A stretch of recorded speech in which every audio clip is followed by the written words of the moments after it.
I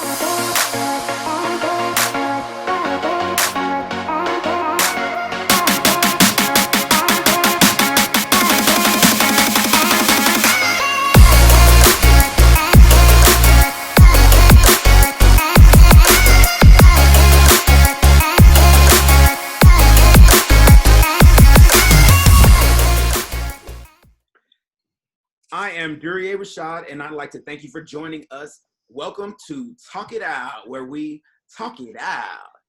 If you haven't already done it, be sure to like, subscribe, and comment below.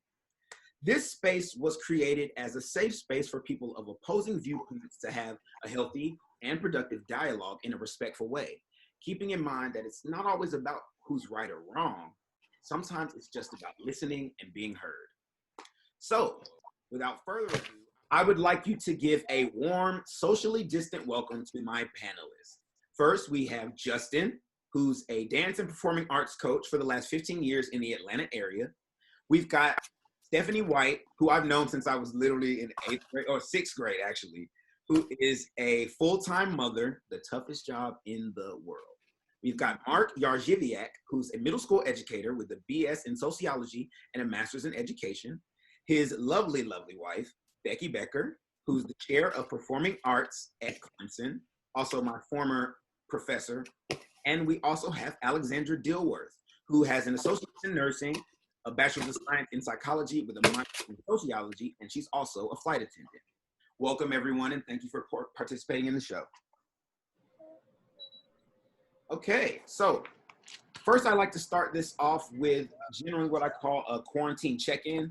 We want to take this moment to just check in and see how everybody's doing, if there's anything that's weighing on your mind, or if anything that's happened to you in quarantine that's been a revelation for you or taught you how to prioritize certain activities. We'll just kind of do a round of that. Anyone like to go first? Maybe let's start with Alex. Okay, well, hi, I'm in Miami, and I guess quarantine has been pretty chill, but for me, I guess it's a little bit different because I don't know if you guys have heard, the airlines are very much struggling.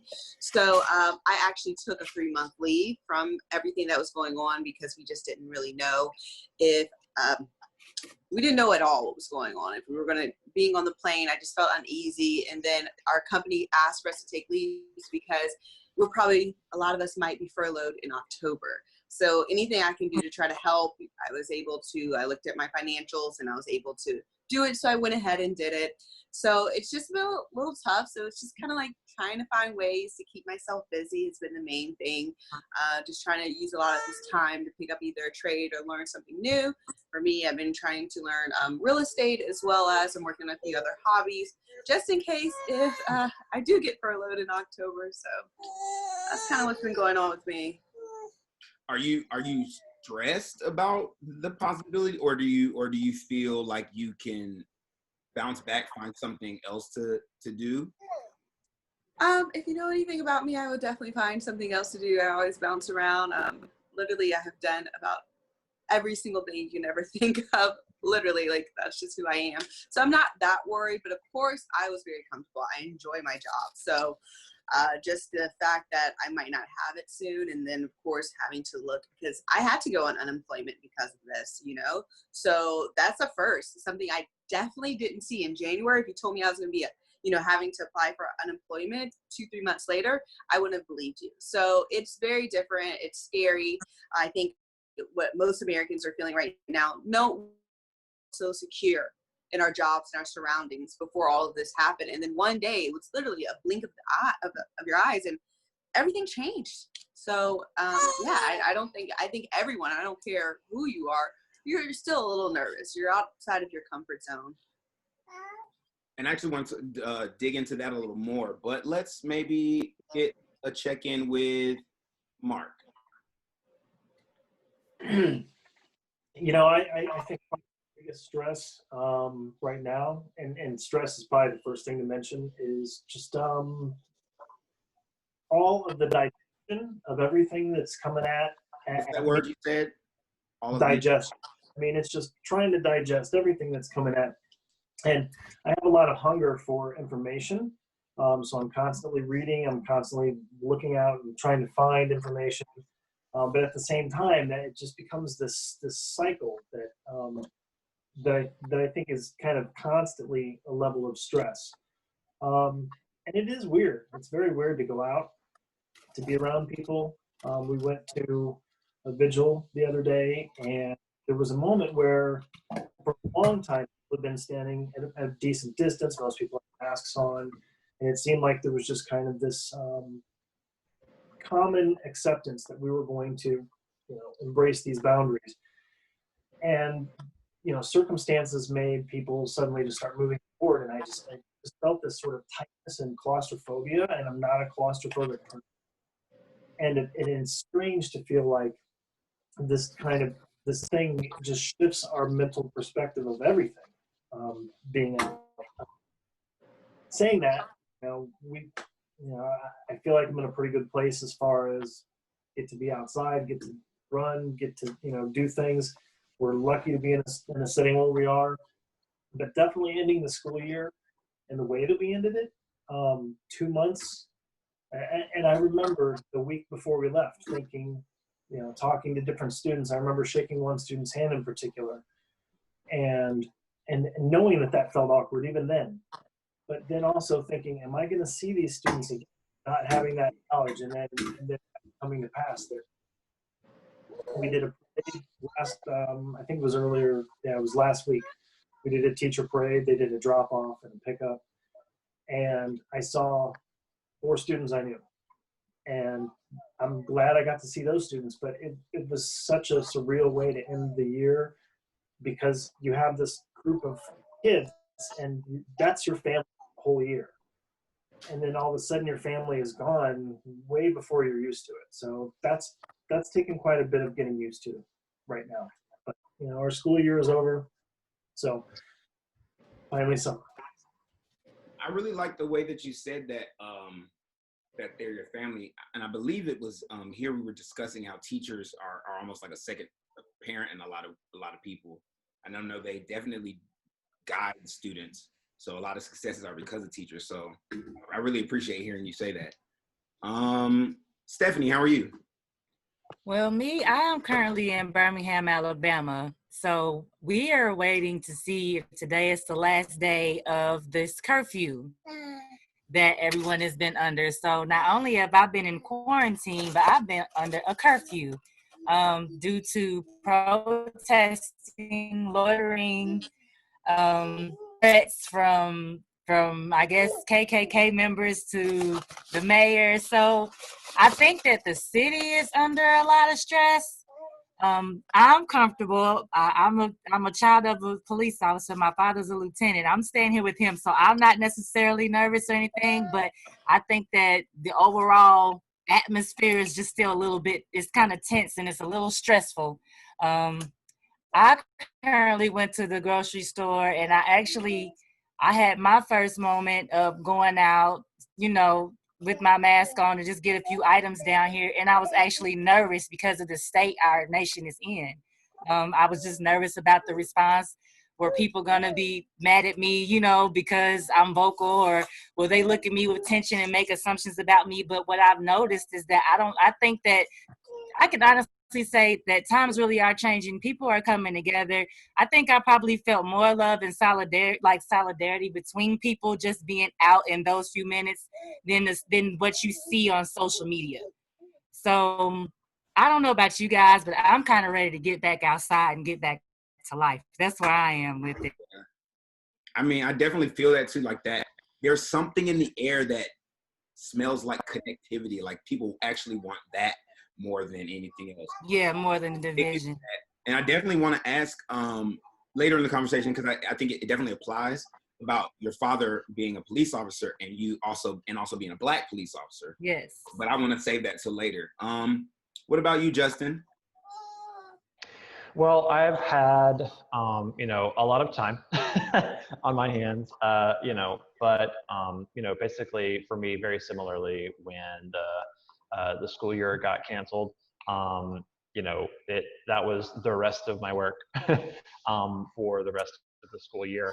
And then I worked with several groups over the summer as well, and all of that is contracted work. So all of that was, a waterfall of cancellations very shortly after as well. So I've been completely open with my schedule, and that has been a good thing and a bad thing, because I'm usually juggling 5 and 6 different groups that I'm either choreographing for or designing for or something along those lines. So I'm feeling a little bit, creatively stunted, if that's the right, kind of rationale that I'm trying to process at the moment. So, it's been a boon for me to at least be able to work with a couple of virtual programs virtually, so that I have that outlet still. But it's unfortunate that, the students and the kids that I am always looking forward to working with, they are getting the worst of it, because it's such a shift in the way that they process their life. So it's, it's going to be complicated for a long time, and I'll get through it. but my thoughts and my feelings are mostly with my students and my kids, and how to make it, maybe not make it up to them when I see them again, but how to let them know that it doesn't have to be an instantaneous fix. Things are going to be weird for a while, even when we do start getting back into the swing of things. So I'm doing what I can to further educate myself on coping mechanisms and different therapies when I do get it back in front of my students, so that I'm fluent in those practices, and I can start to share some of that methodology with them in our day-to-day interactions. And when I hear you talk about the children and how this is affecting them, it made me think about being in 8th grade when 9/11 happened. And Alex, we were. Yeah, I was in 7th. I was right behind you. And I just remember, like, our whole world as we knew it was just, and it never, there was a new normal. It never went back to that normal, but it was different ever since. And I can't imagine, because these kids aren't only dealing with Corona, they're also dealing with these worldwide protests. And now it's like, literally all the mess is on the table and we have to deal with it. But let's check in with Becky. Well, as a department chair, I have a lot of stress. I'm very lucky. I mean, as Mark said, I feel super fortunate. Can't even tell you, but I'm very stressed because I'm trying to help faculty and students and staff figure out how to manage not just this semester that we successfully completed. We had to figure out how to go online and then be online, and it was really stressful. But now we're trying to figure out what we're doing for fall, and it seems that my university is planning for face-to-face instruction. And so I'm learning a lot about safety and how that can happen, and having conversations with faculty who don't want to teach face-to-face because they feel unsafe, and I am in full support of them. Whatever they need to do, we will figure it out.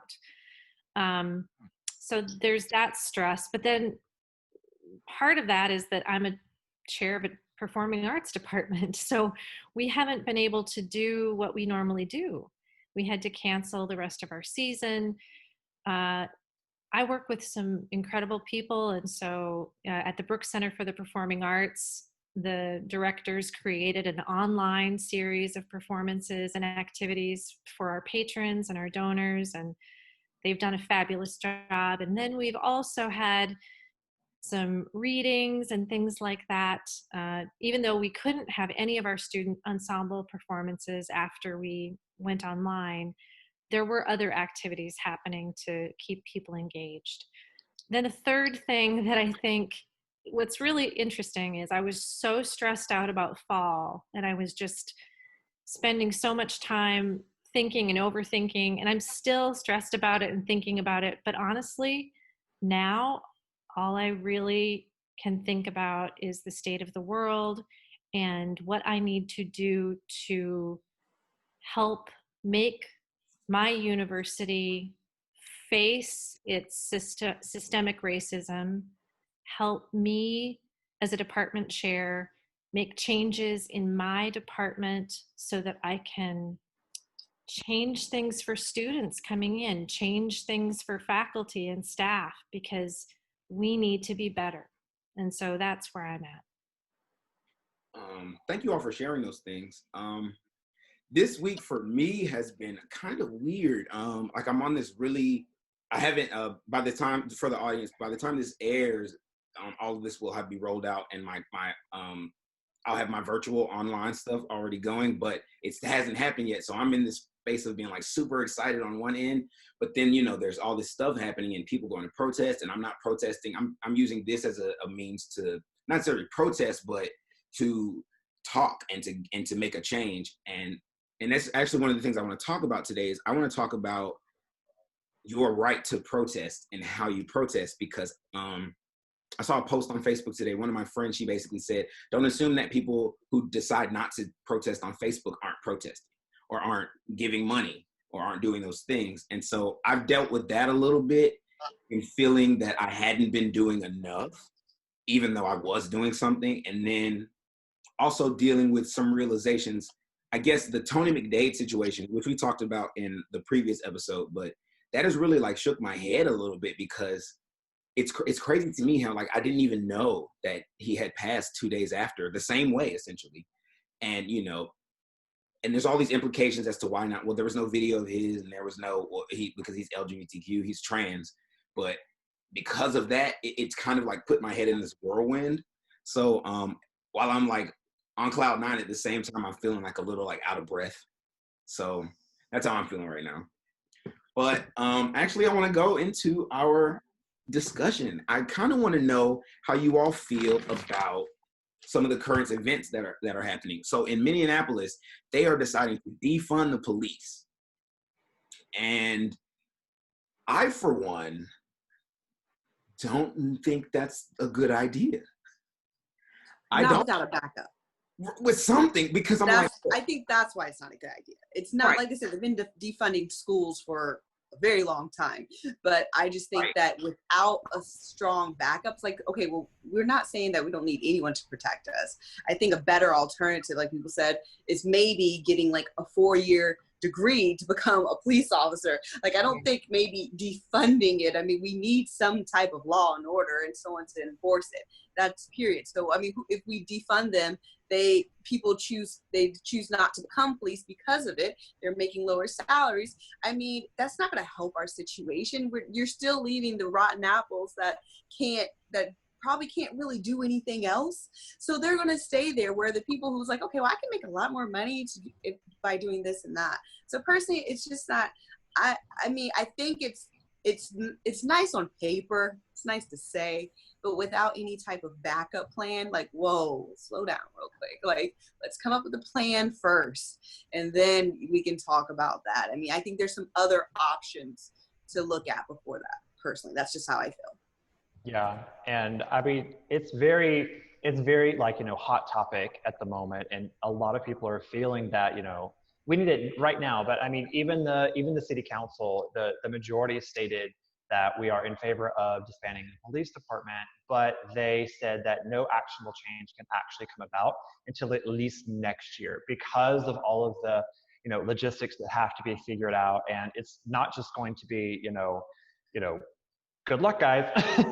it's going to be a process of, you know, reinvesting into those community programs and those social safety nets that have been whittled away for so long. And, you know, personally, for me, I'm a big proponent of, you know, keeping some semblance of a law enforcement presence, but to demilitarize, number one, and retrain, number two. Like you said, the sheer lack of our comparison training certification, that, like, when you look at that side by side with a lot of the, you know, cosmetology licenses and you name it, there's plenty of memes going around that makes that comparison, but it's very real and it's very true. But then to compound that issue, you have the police unions that are very, very powerful in how they negotiate their their reprimand policies and their accountability policies into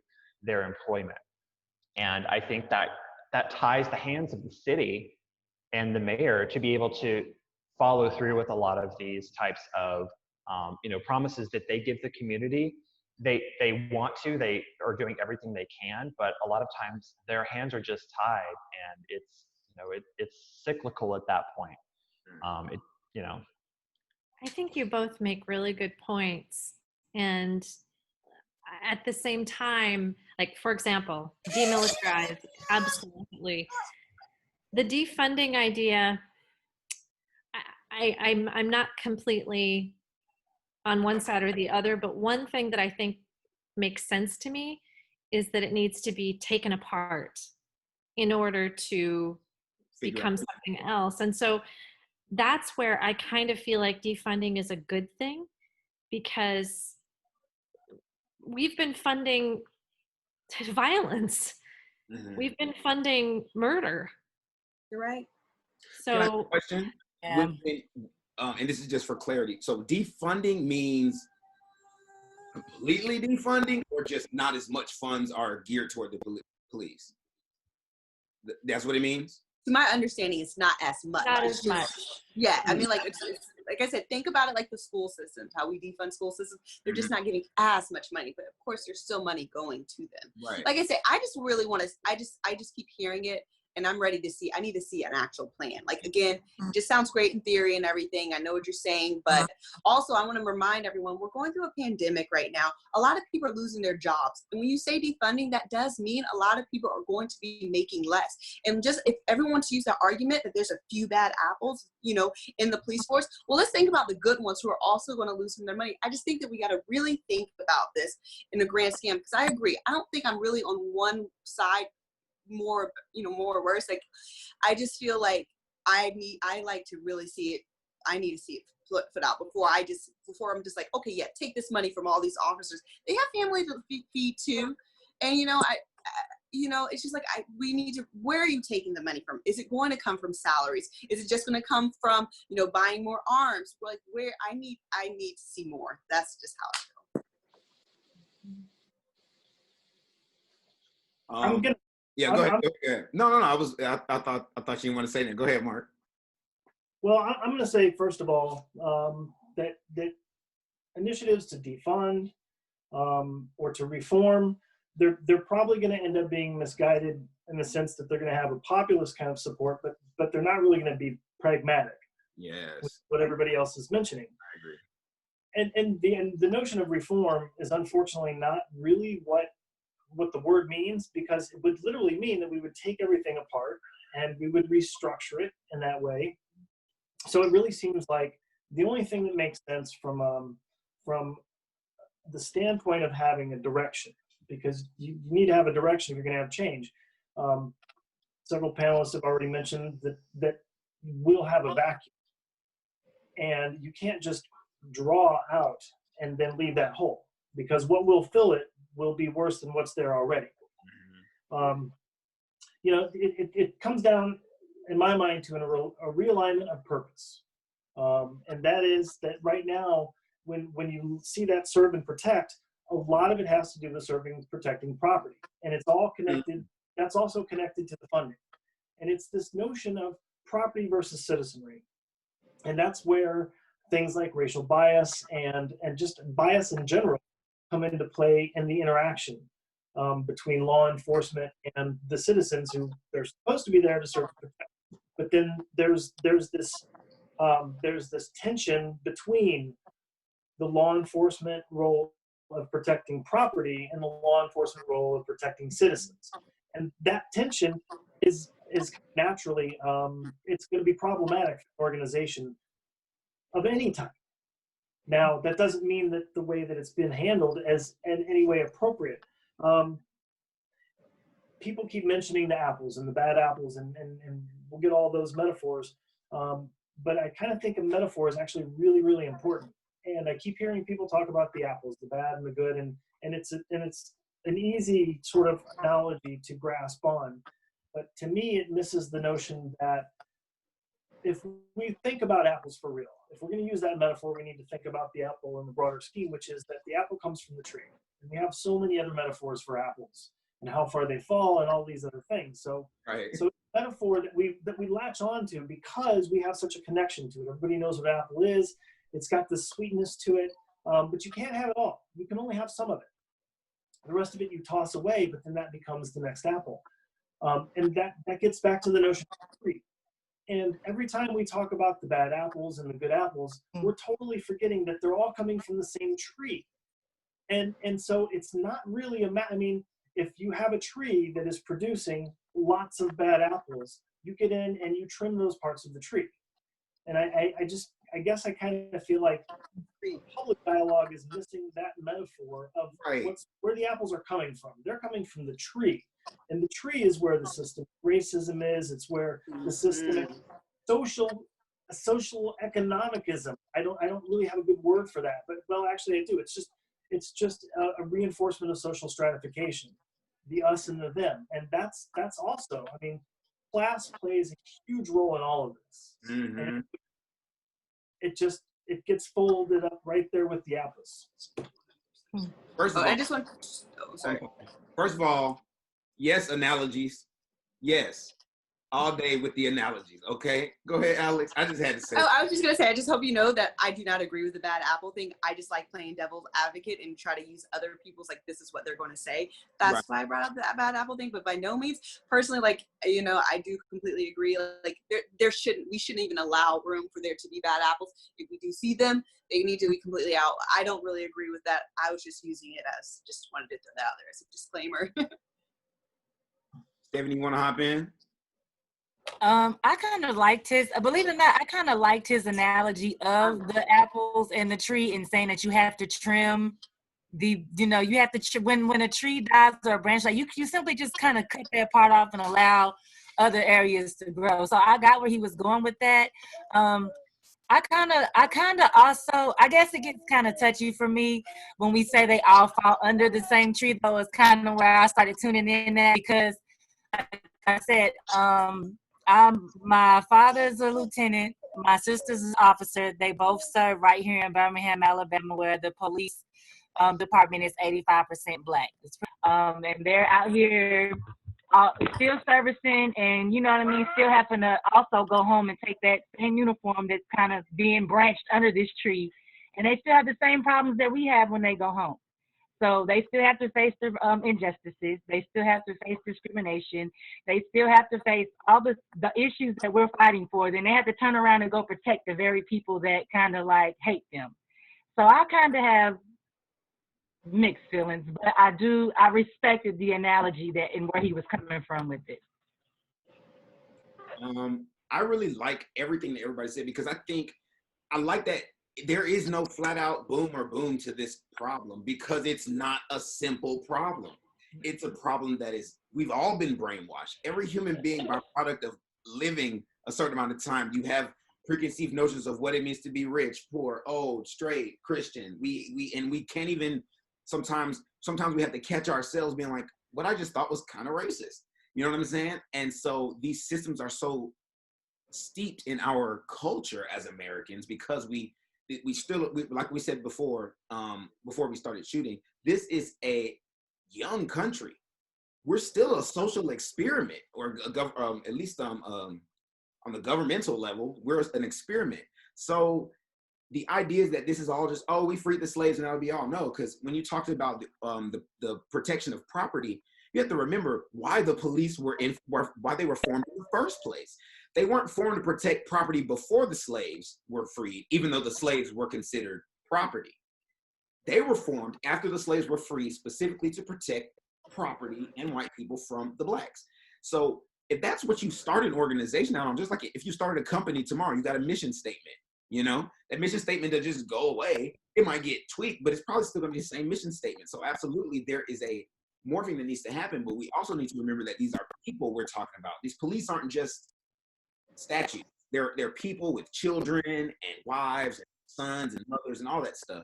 So of course, that's what I really appreciate you all being so candid, because we need to put a face on these things. It's easy to just sit behind a computer and But when you put a face on, when you're talking to someone who's like, hey, I'm black and I have to deal with this at the same time. But there's one thing I wanted to say, or two things. The fact that this is even a conversation that is being spoken on like actual governments are considering defunding the police. Like the fact that that's even a conversation is a huge step. But as far as demilitarizing the police, I want to know what you mean, because I personally think that part of what makes our nation a formidable one, as far as like being protected from outside forces, is our police force. Because you have to realize, like, if someone wants to come into America, then I only have to deal with our military and our National Guard and the police and everybody who's got a gun. Who's attacking us? That's the thing about, I personally feel like a lot. Now, this might be a whole other conversation, but I feel, and this will go into, we were talking about patriotism today. I think a big part of what makes America seem like, oh, the only way they're going to get America is if they send a bomb over there, because you're never going to invade this country, is how much force they would have to deal with once they entered our borders. Because we're one of the few countries with a Second Amendment right to bear arms. A lot of countries, you can't have guns like that. I would love to hear your thoughts. So if I could just start us off. Go ahead, Justin. So it's gonna kind of bleed over from the last topic, kind of going into this one. But if you have not seen it yet, there is there's this segment. Actually, I think it's the entire program from John Oliver. He just uploaded today, and it is about police. It's just called Police. You can look it up on YouTube. It's a part of his HBO show, Last Week Tonight. And he covers a plethora of topics when it comes to police, inherent racism, qualified immunity, demilitarization, things of that nature. And I watched it 3 times today. And it's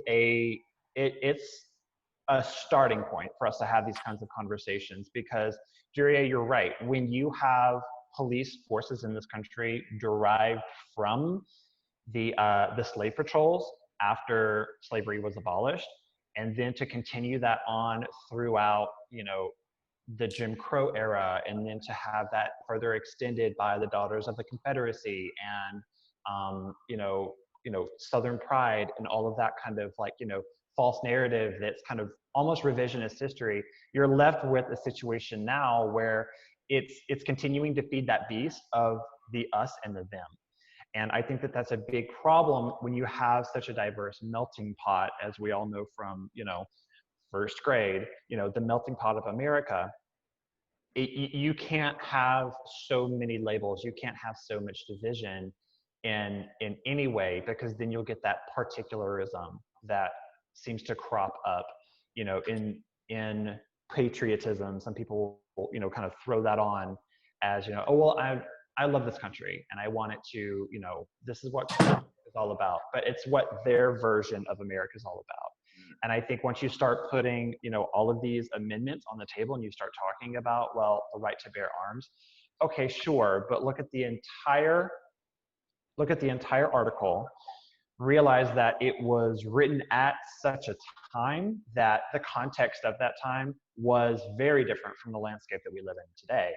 And the intent behind that. And every constitutional scholar will tell you that it has been convoluted and construed into now this, this right-wing narrative of, they're coming to take our guns, the government is bad, you want to hide in your bunker and fight off the zombies. Like, I don't know, like it gets into like crazy land for me sometimes, but I understand where some of it comes from, but I don't understand why in 2020 we need police officers walking down the street in full riot gear, using incorrectly rubber bullets against peaceful protesters, using mace that it has been outlawed. And forgive me, I don't know the international peace treaty or agreements, but the kind of tear gas, or just tear gas in general,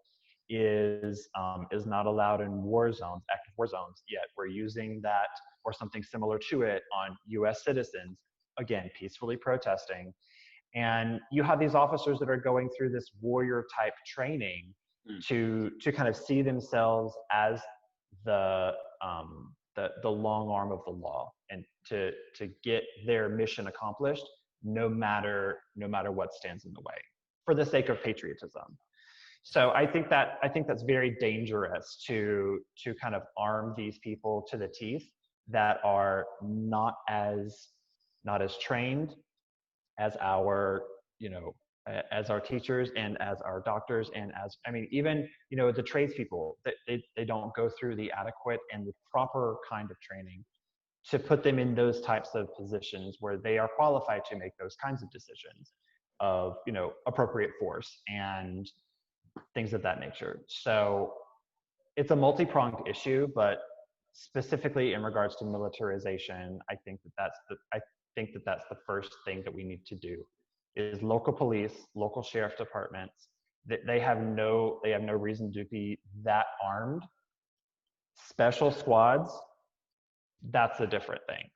SWAT, I don't want to cut you, Justin. I do want to play devil's advocate just for a bit, because everything you just said is true, as far as you should not be using those weapons against peaceful protesters, period. However, we do have a large issue with illegal guns in this country too, okay? And we do have children in this country, and when I say children, I mean like maybe 15-year-olds who have like straight up AK-47s, rifle. They take pictures of that shit and they put on Instagram. Like, it's people out here who are ready for ruckus. And I mean like ruckus. And if the police, if they knew that the police couldn't do anything about that, oh my God. That's why I say it's a difficult situation. Like, when you're looking at it from that aspect of it, absolutely. Why are you using tear gas on those people? Can I say something? Like, yeah. I think that part of the reason that these kids have those weapons and people feel like they need weapons is to protect themselves from the police. From the police? No. Yeah, right. I do think Yes. that. And let me say something else. Okay. I'm not kidding. No. I don't really think that patriotism has anything to do with guns. That's America. That's not the place that I was brought up in, okay? When I was brought up as a kid, we had civics class. We had, social studies class where we talked about voting, and we talked about being informed. We talked about being involved in our community. That had nothing to do with guns. Yeah, guns. We own guns. But that's what Justin said. He says, what is your version of America, right? I know. I'm telling you mine. Right. And what's beautiful about America, the thing that makes America the most beautiful is what makes it also like a bomb waiting to explode. It's like this. The fact that you're allowed to have your version of this country means that other people are allowed to have the version of their country that is America. You know what I'm saying? And those Americans, but it's just I think when you start to blur the lines between, it's like if they want to have their guns, sure, but when you blur the lines of encroaching on other people's right to freedom and breath and thriving, that's why I have a problem. So there are, like, look, we can dance around all the time. There's people out there who just want to hurt people. There's people out there who the military need to protect us from. Like your dad has to protect you from in the house, the rest, you know what I'm saying? Like whoever, there's needs for protection. We can't, as optimistic as I want to be, I can't deny the fact that there's situations that happen in which we need people out there to protect us. Like, my grandmother is in Atlanta and she told me this story and it almost broke my heart. She said that, cause it's winter. So she start the car and then go back in the house. So that way the car is like warming up. She comes back out to the car and there's these two boys trying to get in the car. Not trying to get in the car, I'm sorry, getting in the car. So my grandmother goes out there because, she's a G. And she basically was trying to stop them from taking the car. And she calls her husband. And then he told my grandma he was going to shoot her. Had a gun. My granddad came to the front and had his gun. They've never had to use that weapon in their life. Of course, it's legal. My point being, these were two young black boys about to steal my grandmother's car. Now, I'm not saying, and this is my grandmother. She's like 80. You know what I'm saying? And so my point is, there are people out there who do not want to, who are in that kind of stuff and make it necessary for us to have protection. Now, the balance is, those kind of people also get on the force. You know what I'm saying? I think there's such, okay, see, I come from a very pro-gun family, okay? We have all the guns you can think of.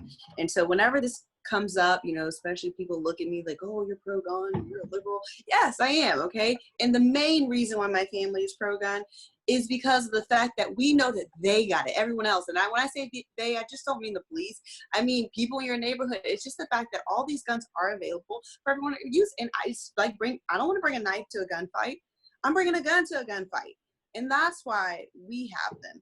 And, you know, so like I said, when you start really talking about what do we do about guns, you're right. It's hard to choose, because if we take them away from the police, the citizens who have them can now rise up against the police, because they still have them. So now we're talking about, okay, so do we take them away from the citizens? And then that's a whole, how do you really collect all of these guns right. that people also purchase? So ultimately what I think needs to happen, we have to talk more about education, how to use them, when to use them. You know, my dad he doesn't even like me to ever call them guns or weapons, you know, like, you know, like, they're my arms, you know. Yes, weapon, never normally like guns. We even try to take away like that negative stigma, because ours are for protection. We used to hunt back in the day, but we don't hunt anymore. Most of the guns in my house are for protection, and that's pretty much it. But like, to get a little bit back on topic, when it comes to the police using them against their own citizen, no, I don't think that it should be used. But I do get it. If someone's out there and they have an AK-47, they trying to have one too. It's such a sticky subject. It's very hard to really talk about and what we can do about it.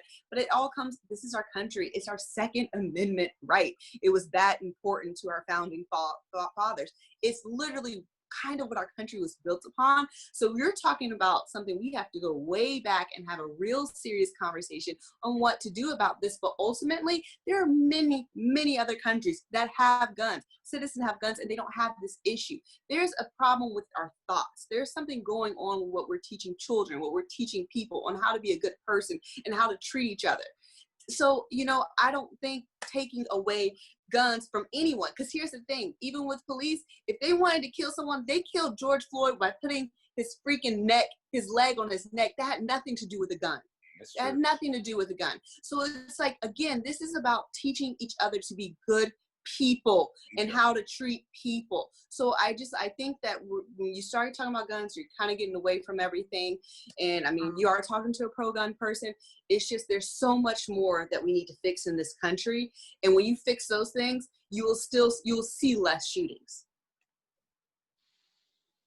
Yeah, That's true. I'm sorry. I personally think we do need guns. I do think there are probably way more people out there that have guns and we don't know it. For whatever reason, we have this stigma within our own communities that people think that they have to get guns, but they don't. Just have to just get the lessons, get the license, and have your guns legally. I mean, that way you don't have to worry about facing felony charges or anything like that later on down the road. I think if we were to defund and take away the guns from the police officers, I definitely think that some people in their minds that is giving them the right, the same way people kind of took advantage of our moment in time to protest and to make change, those same people or that mentality will take a chance to say, okay, now I got my guns, they don't have theirs, I'm going to shoot everybody, or I'm going to shoot and rob. And so we just have people that, unfortunately, I agree, Alex, it's definitely a mentality thing. I mean, some of us want change, and then some people, they're not there yet. And those are the ones we need to educate. Those are the ones we need to reach out to. If something else was mentioned that I found very interesting, it has something to do along the lines with defunding the police officers as well. But I was thinking about you have to think about them and their safety. And I thought about all the shootings and the killings of police officers. Now we're endangering their lives as well once we start taking those type of actions. So for me, I'm going to probably always be pro-gun because I want to be able to protect myself, but I also think everybody should be able to protect themselves, police officers as well, because under that badge, under that bulletproof vest, there is a human under there. That is a beating heart. That is a person with a family.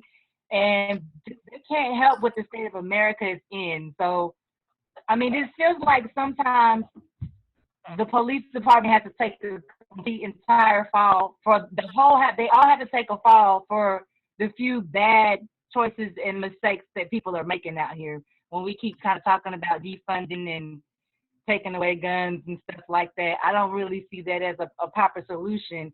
I do think something else that was touched on is more education. I don't think it should be that easy for a police officer to even be able to join the force.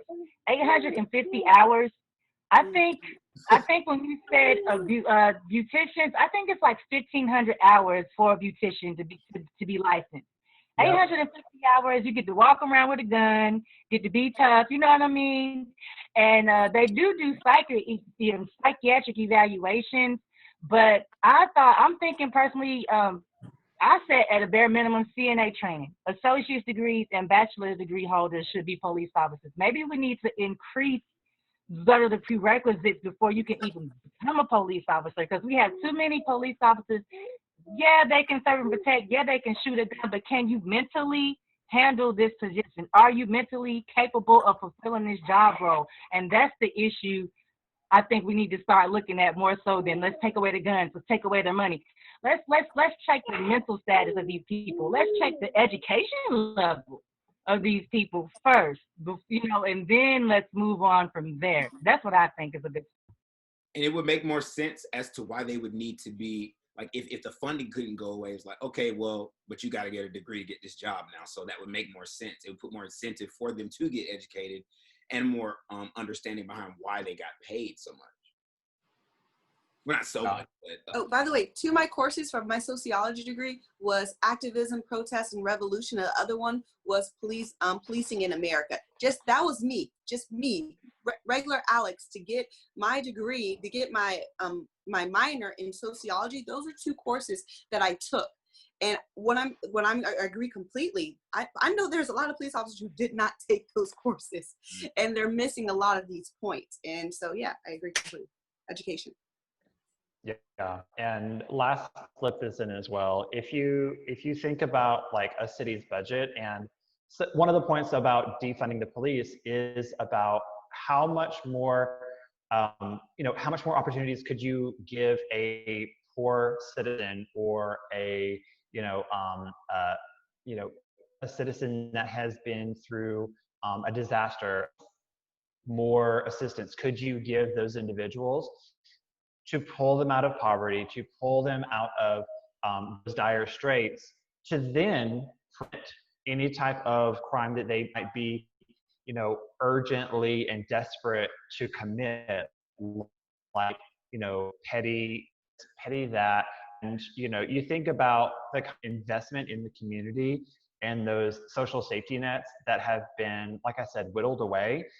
Those are the types of programs like social workers and after school programs and citywide infrastructure initiatives and things of that nature that would otherwise help citizens deal with any of the underlying issues that they might have, to then be a deterrent of crime itself.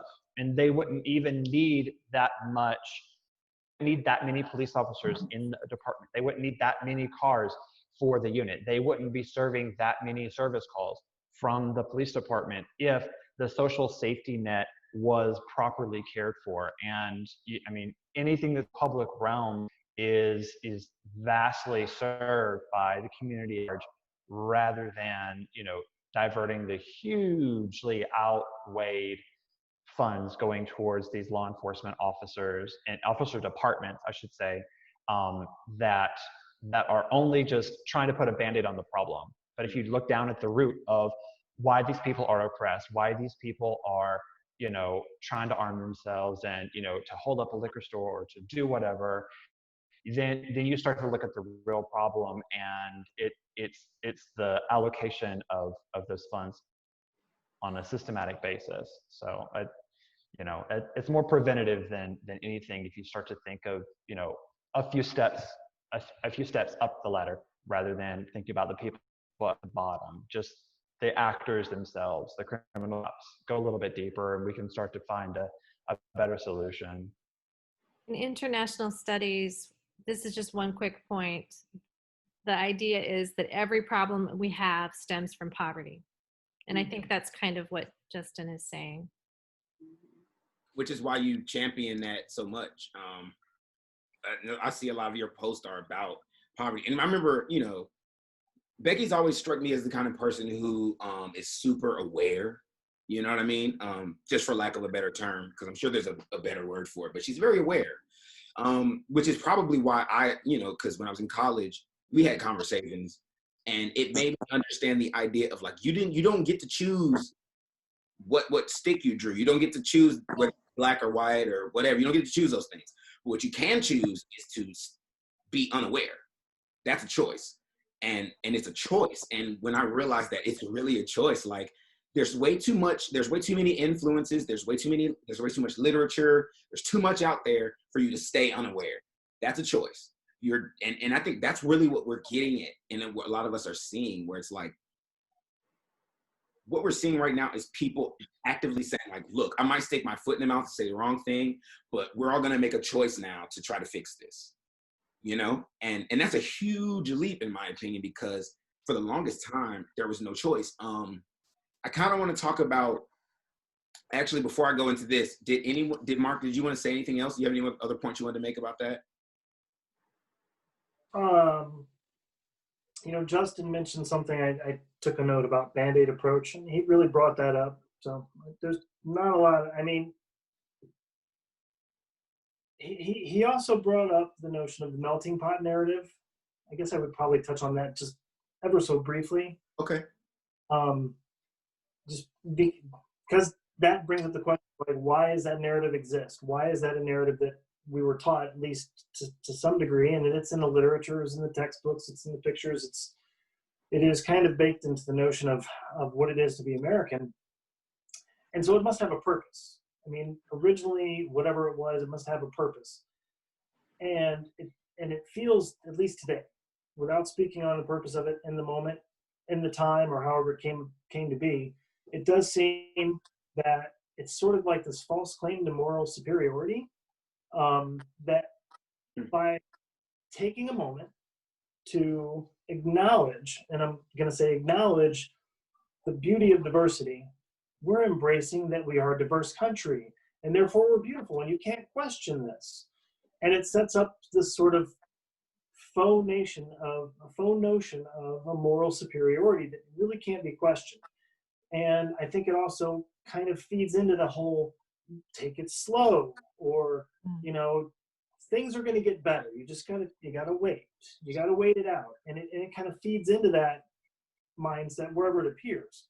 It happens that it appears very specifically more in relations with people of color, more in relations with minorities, or people who are really unempowered. A lot of discussion about guns, and I don't really want to say a whole lot about that, but something popped into my head. Two things popped into my head with a lot of the discussion about the guns. Number one, someone said, well, if we take the guns, brought up that whole notion of people's guns being taken away. And that immediately took me to the notion of, if we get equality, that real sort of white fragility or power fragility, or wherever it is, because it's not always white. In this circumstance it is. Sometimes it's that male fragility. It can be whatever the oppressor, I mean, the best way to put it, the more generic way to put it, would be the oppressor fragility, whoever the oppressor is and whatever the case. In our case, in this country, it's primarily white fragility. But the notion of, if we get equality, think about how the opposite notion is if they take our guns. Both of those notions support these reactionist ways of letting ourselves out. And then the other thing about can you say that a different way?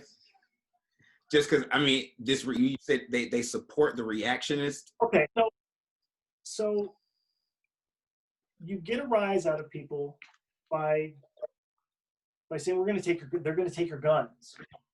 And it's a fear thing. It's they're going to take your guns. And there's this sort of notion that when someone says we want equality, that you've probably heard the thing. It's kind of like equality is oppression to those who are privileged, or something like that. And so for the people with privilege, the notion of true equality becomes a notion of a loss, not a notion of everybody else rises. It becomes a notion of our ship has to go down. And then we have this viewpoint. And that really takes me to the other thing, because there was a lot of discussion about guns. I'm not going to really go there. That's a whole nother topic. But what I am going to say is this. If only gun people have guns, when the firing really starts, then only gun people are going to be the ones that are left. And is it only gun people that we want to have left after that happens? Right. I think the gun situation is like one of those situations that like perpetuates itself. I just don't think there's, I agree. It's just one of those things. That's why I didn't want to on it. I definitely think this is where it starts. I really do think the beautiful thing about all this is that it's opening a dialogue for people. I think there's two things that are happening. We're seeing people own their personal rights too. And the reason I say personal rights is because during this whole thing, you're starting to see, I know as a Black man, I feel like, and I spoke about it before, like I feel like I'm supposed to protest in a certain way. And if I don't protest in that way, then I get questioned. You know what I mean? I think everybody's kind of dealing with that because, you know, that's part of our culture. We still live in cancel culture and all that stuff. So part of the culture is that here. And it's kind of annoying that protesting is a fad, but it's not annoying because it's protesting and I'm glad. But there's the fad part of it that makes me kind of frustrated because, so I'm going to talk about one of our current event things. Oprah versus Snoop. Okay. So basically, right. So Oprah, hadn't come out and said something that I guess the Black community was would accept. She hadn't said it about this, which I actually found out was not true. But Snoop got on to a live cam with Amanda Seales, I believe, and they had a dialogue where I didn't see the video, but I was told about it. Well, basically he says, you know, well, where are they at now? Because Oprah is supposed to be this champion for our culture and our race. And when this kind of thing happens, she's quiet. Side note, Oprah is hosting a town hall 2 days in a row on Oprah Winfrey Network. So, but I actually saw a video today of her actually responding to, it was her and Gail, and they were having a conversation about the first time they saw the video and their reaction to it. So I kind of was frustrated because I love Oprah Winfrey, but being Black, you know, the Black community, they say horrible things about Oprah Winfrey and how she, you know, what you know, they say she's like, I don't want to say it and be rude, but that she caters to pretty much, yeah, that she caters to white people. I've always disagreed with that because to me, I'm the type of person like this. I always was told I was a white boy. So, and knowing that I didn't feel that way, I know how that is. I look at her as someone who's championed so many Black success stories that it doesn't make sense. Like Tyler Perry, Jennifer Hudson. Like, do you know that when Jennifer Hudson suffered that tragedy, Oprah was the one who swept her up and hid her from the paparazzi? And this was when Jennifer Hudson was like a baby celebrity, you know? But so I kind of want to get like feedback on that and how you guys feel about why can't people just protest the way they want to protest? Why do we have this need to see people behave the way we behave in order to accept it as justified? Really quickly, I think that this is. Go ahead. I was just saying. I'm sorry. So I try to get mine out before my household gets out again. I think with and that's a perfect example. Me, for example, I cannot go protest. I have protested before, but as of right now, in my situation, I have a 13-year-old, I have a 7-year-old, and I have a 1-year-old. For their safety and mine, I cannot physically go outside and protest. And if anybody really knows how the 1-year-old is not one to really go with anyone besides mom right now. So if it's not me, he's not going for it. So I have to do it in my own way. And that's okay. I'm okay with that. I've had a lot of people challenge me. I've had a lot of people try to question my blackness. I even had somebody attack me because my emojis weren't black. Somebody, a black woman, basically corrected me on Facebook to let me know that, ma'am, your emojis are white. Actually, my emojis were yellow, but that's okay. That's another subject. I'm doing it my way. You know what I'm saying? I have to really get like that. Like, look, hey, Right. I'm doing this thing my way. You know what I'm saying? Right. I've donated. You know what I'm saying? If I can help give water, if I can help, I might have to pass it along. If I can sit up, and I use my platform a lot. So if I can make post after post, if I can debate, if I can open up an uncomfortable conversation, that's me doing my part. That doesn't mean I'm unaware. That doesn't mean I don't care. You know what I'm saying? Because I'm very passionate about it. But physically right now, I have to also do what's best for me and what works for me. And what works for me may not work for you. Okay, Alex. Oh, I was just saying, I really think that this should be almost its own like topic, because there's so much about protests that I would love to speak about, even because I think that not only should we talk about is your way of protesting right, but does protesting even work now in modern day? Because there's so many other ways, and we're watching it going outside. But again, I still think it's a really important question that people should really ask in the long term. Yeah, we're making noise loud, but I think there should be other ways of protest besides just walking down the street, marching. I do think that modern day, it doesn't really work. Not as effectively as it did in the 60s. Okay. The only reason I'm going to disagree with you is because I feel like protesting has evolved. Protesting now is no longer a walking the street thing, because our society is not that type of society. Like when the Million Man March and stuff was going around, you also have to realize, like, people was walking. They was walking anyway, because it was around the Birmingham boycott. You know what I'm saying? It was around that time where it was this idea that Black people were standing together, which was another thing. Just the sheer visualization of that was impactful. You know what I mean? Mm-hmm. And I think that protests are a visual representation of action. Like people writing to their congressmen, people making these posts, people demanding this, demanding that, not doing this, not doing that, not using the bus. And they know it's basically the people's way of saying, hey, we're not happy. And this government, this country was built off of y'all serve the people, and we're not happy. And whether it's, and this is another topic, and I think you're right, Alex, this maybe should be a topic. It really should. I agree, I like it. But we touched on it before. We were basically talking about which one is the better type of protest. Not protest. Can peaceful protest work, or does it have to be violence? And another topic. Well, yeah, because love it. Go ahead, baby. I think you answered your question, actually. So I think that protest must be effective, because you notice that those officers were arrested. They were, and And I charged. don't think they would have been. Right. And I don't think they would have been if those protests hadn't happened. And people are still protesting, and more things are happening. So I think that when a person, the thing that I agree with you, Alex, that there are so many ways that we can, and you too, Stephanie, there are so many different ways that we can make things happen. But there is something about going out with your body and doing something, you know what I'm saying? Like, and no disrespect to people who can't. I haven't gone to a protest. I've gone to a vigil. I feel nervous about going to a protest because of COVID-19.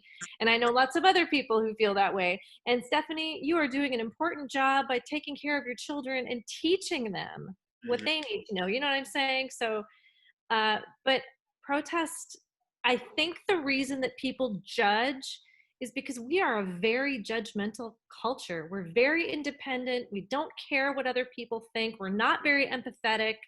We walk around thinking that our perspective is the most important. And that is the problem with American culture, in my opinion, or not the problem. It is part of our problem. Yes. Duryea, you asked a question. What To question? start off, I'm going to ask a question for just a second. Okay.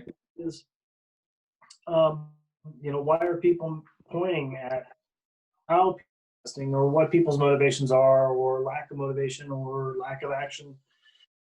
And it just made, and when you said that, it made me think about our internalized expectations. And then that made me think about the word, because I'm always thinking about words, because words are really, really important. Right. And if you think about where expectation comes from, that X, that outside of, no matter whether it's internalized or externalized, everything that we know about ourselves is an amalgamation of everything that we know about the world around us. So when you ask about the notion of belonging to one side or the other protester, and if we start talking about the impact of protest, to a degree, it's the visual, that's very important. And then there's also that visceral, and that's the being there to experience it. So, a photograph's one level of viscera, it's very remote. A video is just slightly closer, because it brings in the audio, and then you start having these other senses come in. And if you can visualize that space where you've been in that space, that becomes even more embracing of your memory and your experience. So to me, it kind of comes down to how we feel that sense of belonging. And when you see thousands of people marching down the street, and you see like a street full of people that in your memory, that street's normally got cars and then a few people on the side. But when you see something so abnormal, and then that abnormal thing links with something that you like hold really dear inside, it's really pretty basic human psychology, like the need for two things. Self-preservation. There's a group of people who agree with me, I'm going to go be there.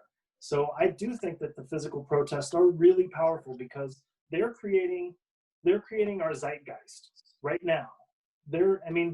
People keep talking about the feeling in the air. If there's a feeling in the air, that means we really are experiencing a shift in our zeitgeist. And that doesn't happen lightly, but it also happens with a lot of friction, because when there's change, there's a lot of things trying to keep things where they're at. So can you explain what a zeitgeist is for anyone watching who does not know? A zeitgeist is just a German term. It just kind of means like the global mindset. It's just like the group thought, but it's not like a specific thought. It's just the mindset of where everybody's at. Mm-hmm. Like the zeitgeist on same-sex marriage is not the same as it was 20 years ago. Right. So, the zeitgeist doesn't have to be for everything, but right now it does feel, because of COVID-19, because of these, and we say because of the protest, but what it's really because is not because of the protest, it's because of the brutality. That's the other thing. Again, it comes back to the framing. We can't keep talking about the problems of today as the problems related to the protest. They're the problems related to brutality. And that goes all the way back to long before this, because the protests have only been there because of the brutality. A lot of what you said is interesting, because you touched on like a lot of different things. I guess for me, when I think about the mindset that everyone's in, I've said this on the show like plenty of times. I think that if it wasn't for COVID-19, this would not be happening on so many levels. We will have the time to protest, but there's also an awareness that has been brought about because of COVID-19. I think it's beautiful that people are allowing this to be something for positive change. I think it's beautiful. I think that's one of the most beautiful things about being a human, is when you take challenges and you use those to literally become not even a step up, to literally just, and we have that ability. I think that's what we're seeing now. Many of my friends who may have, my friends who are not Black, may have like tiptoed around me being Black, or, you always hear that, or all these things like that. But now they don't want to do that. Now they want to make it a point to be like, hey, I'm here for you. And I feel like in that process, you do get some people who it feels like you have to question their intentions. Like Muriel Bowser got some backlash recently. Muriel Bowser is the mayor of DC.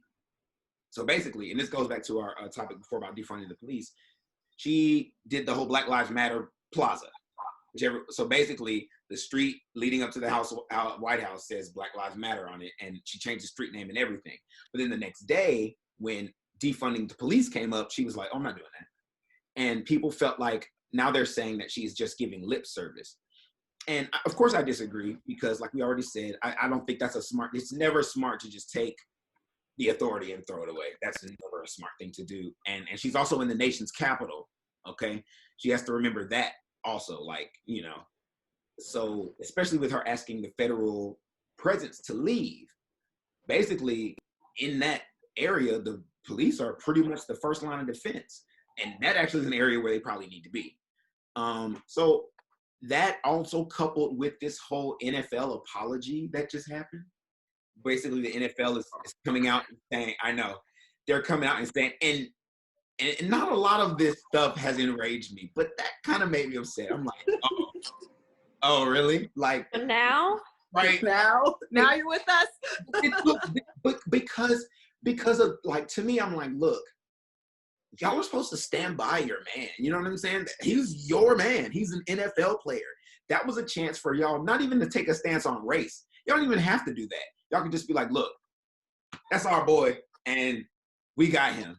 Period. You didn't have to make a statement.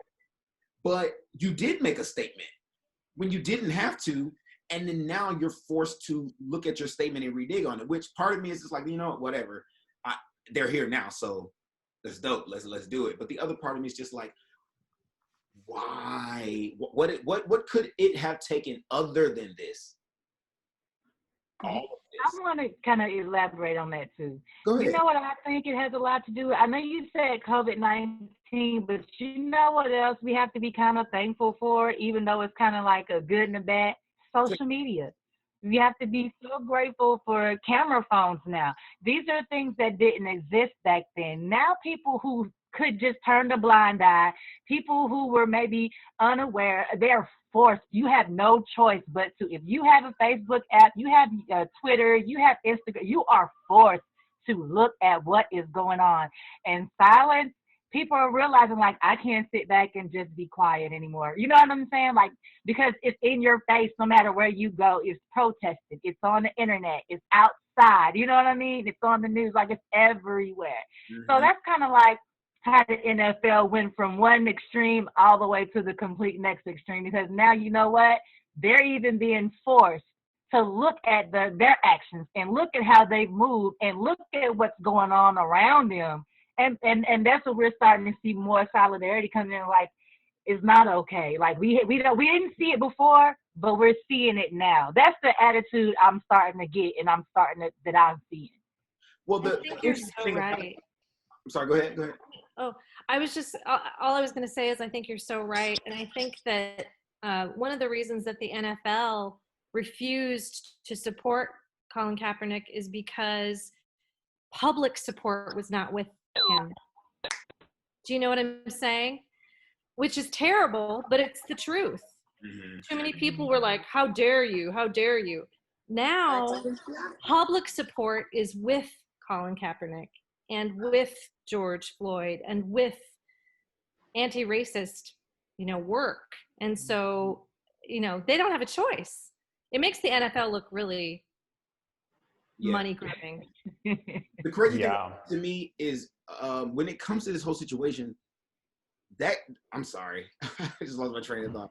I'm sorry. So no, it's okay. So with the NFL coming in and saying that at the last minute, it makes me think about it like this. What did they call him when he was doing that? They said he was being unpatriotic. And the issue to me wasn't just the people that a popular opinion wasn't with him. It's that a lot of the popular opinion that was with him was silent. Yeah. That's what it was to me, because the thing about the people who were against him, they have no problem voicing that type of energy. They have no problem giving it off.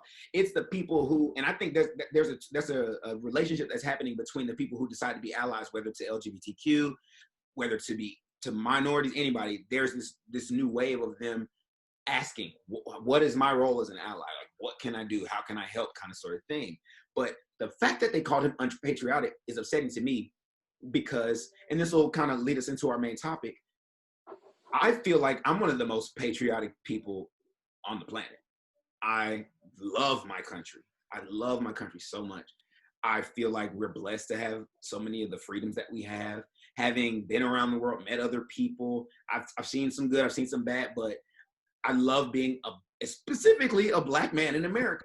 But it's also really, really, really, really trying, because everywhere I go, I don't fit in. Everywhere I go, I don't fit in some way. And maybe it's also because I'm LGBTQ, but everywhere I go, I'm just like a little, and I've gotten used to that growing up. It was tough, but I love my country. So to look at him and say, I've served, and a lot of my family has served, to look at him and tell him that his protest was unpatriotic, to me is unpatriotic, because you're basically saying the right to protest, which people did fight for, you're telling him not to use it, you know?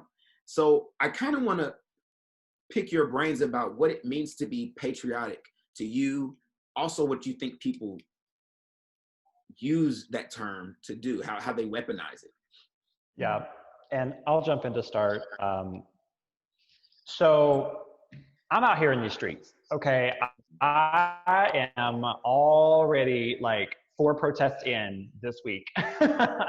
And I'm here in Atlanta, and it's inspiring to see the kind of community, the kind of support, the kind of, you have people lined up on the side of the road to like hand out snacks, like food, like first aid, like everything. Like there is so much support behind, you know, just the movement overall. And I think that, you know, the difference between this and the protests 4 years ago that I was also out for, is the real big call to, you know, that allyship that you talked about, being vocal. If you say you're an ally, if you say you support this, then we need you to step up. Use your white privilege, use your economic privilege, use your XYZ whatever ability to help us, because it has been this way for far too long.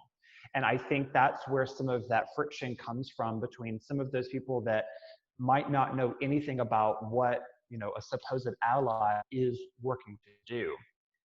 You know, they may have donated, but they didn't post about the fact that they donated. So they're like looking at their friends sideways, like, girl, you talk a big talk, but then I don't see you doing anything on your social media. You know what I mean? And, you know, you're not going out either. Well, I think that's where it's coming from. That's where, you know, the silence is violence kind of like mindset and call to action from the movement is one, a catalyst for a lot of those people that have kind of been like, well, you know, this reason, that reason. It's pushing them into activism. And when your friends aren't seeing that from you, maybe not in the same way, they start to feel uneasy about it, because there's a lot of posts going around that were like, you know, to my friends who haven't who have stayed silent on this topic, I will remember this. And I can't tell you how many times I saw that posted per day in the past week and a half. Really? And yes, it's been a lot, because I mean, a lot of my friends and colleagues, they are younger, they are a lot more plugged into social media, and they are a lot more politically opinionated. So they are keeping tabs to a certain degree. And these conversations have come up exactly this. It's like, well, girl, you don't know what I've been doing. It's like, I didn't say if you're not posting on your social media. I said, if you've been silent, if you are working in this lane or that lane or this other lane to be an ally, then great. This post is not about you.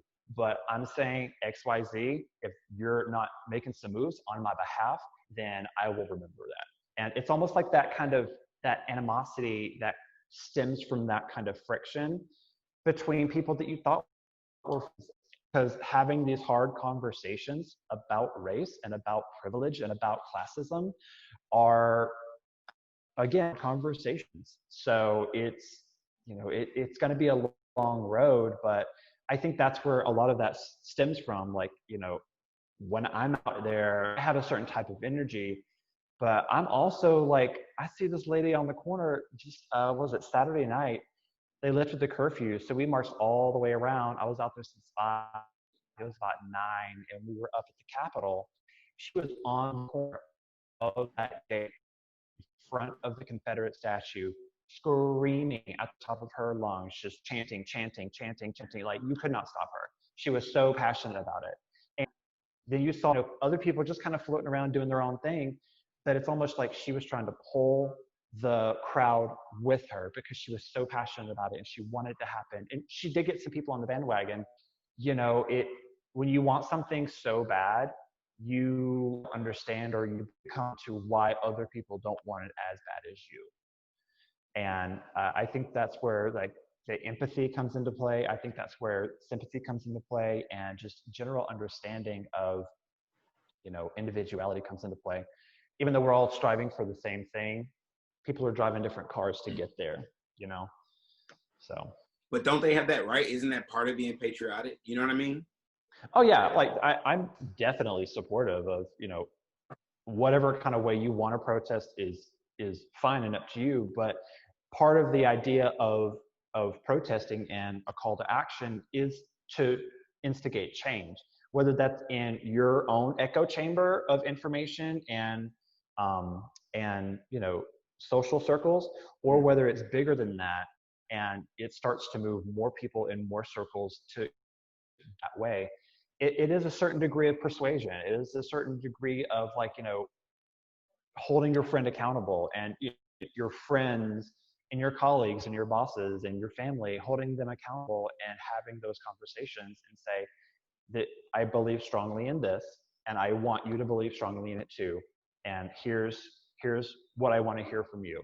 And if they might not hear it immediately and they're going to feel some type of way about it, but hopefully they will have handled it in such a way that they at least gave the other person the opportunity to listen and to have a dialogue, and then make up their decision on how active they want to be, how vocal they want to be, how accepting they want to be in general. If they're on the other side of the political spectrum on a topic, like, it might take them a while to get over that hill, Right. but if they care about you, then they'll at least listen. And you should value each one of those situations regardless of the end result. So. Okay.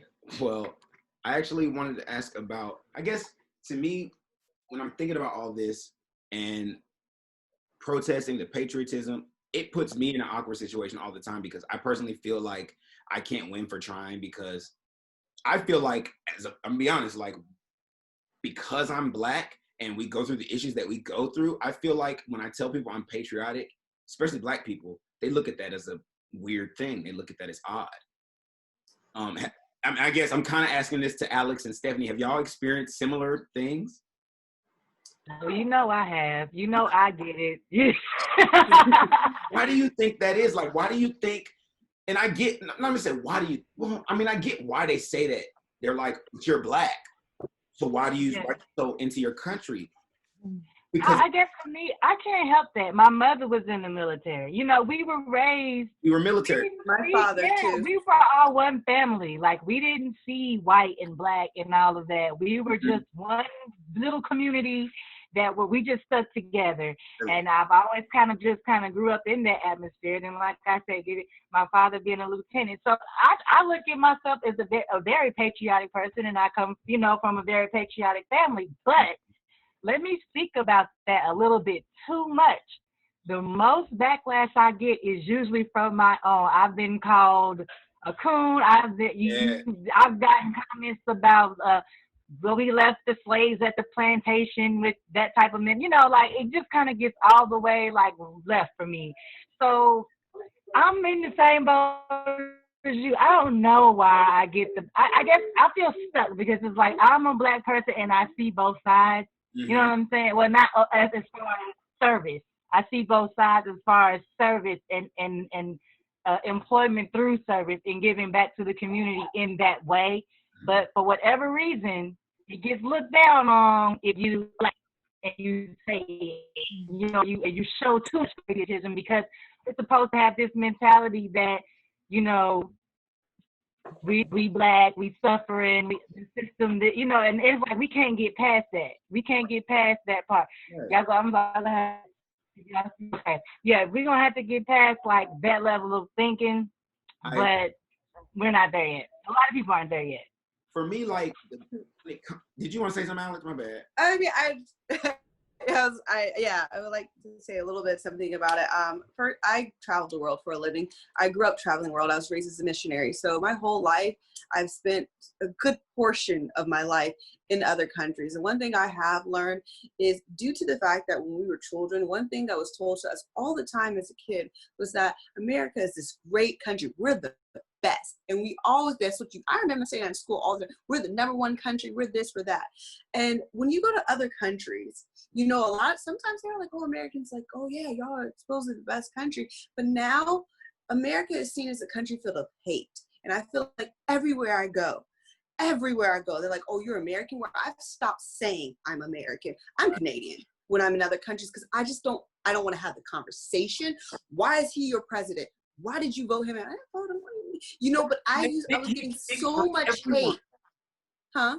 I said, and they think he speaks for everyone. Yeah, and I was getting so much hate that, like, I love my country, but I do agree there's a lot of things going on that make me sometimes not proud to say I'm American, because what has happened in this administration, just the way a lot of people view the Confederate flag is the way a lot of countries view the American flag now. Yeah. They see it as a symbol of hate, and a lot of people don't want to face that yet. And it is, and I'm sorry and unfortunate, but this is what I do as a living. Sometimes I'm in 3 countries in a day, okay? Literally. And it's sad. I am sick of dealing with it. There's something going on for sure in this country. And when it comes to being patriotic and being a Black woman and who I'm hearing it from and everyone else, I'm getting it everywhere. I'm getting it in my own country. I'm getting it outside of the country. I'm getting it from my own people. I'm getting it from others. And it's just, our country, we need to admit, it's time for everyone in this country to admit we aren't great. There's a huge issue. We're not number one. We are not the best. And you talked about, are we a bully? Yes, exactly like a bully on the playground. When a little kid, and he has better grades than him, right? We have proof that kid has better grades, but he, instead of just saying, hey, can you help me get better grades, he calls him a nerd. He calls him a geek. And that's exactly what America does.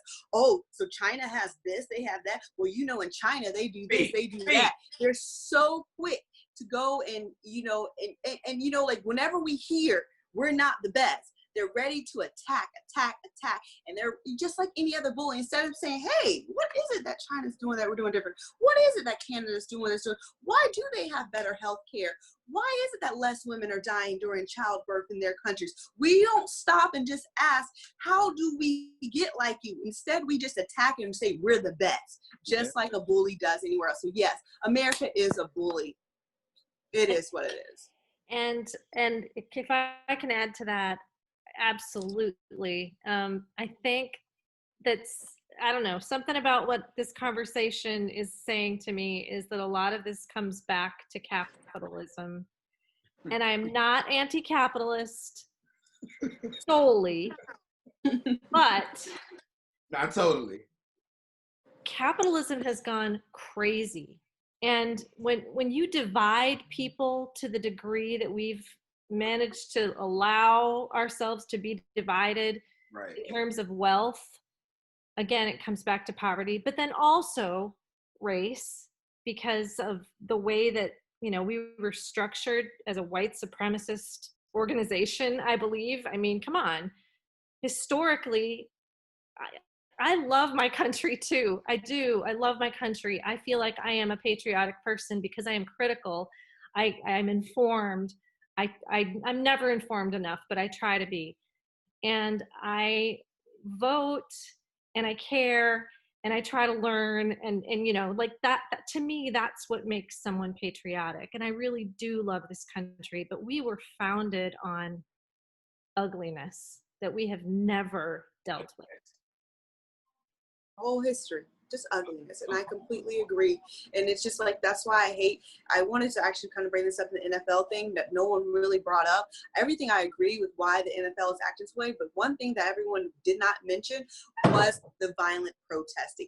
I think that's really why they're sitting here now making a statement, because all of them wanted to say, when they start seeing the violence, wanted to say, oh, well, why didn't y'all protest peacefully? And we said, well, we tried.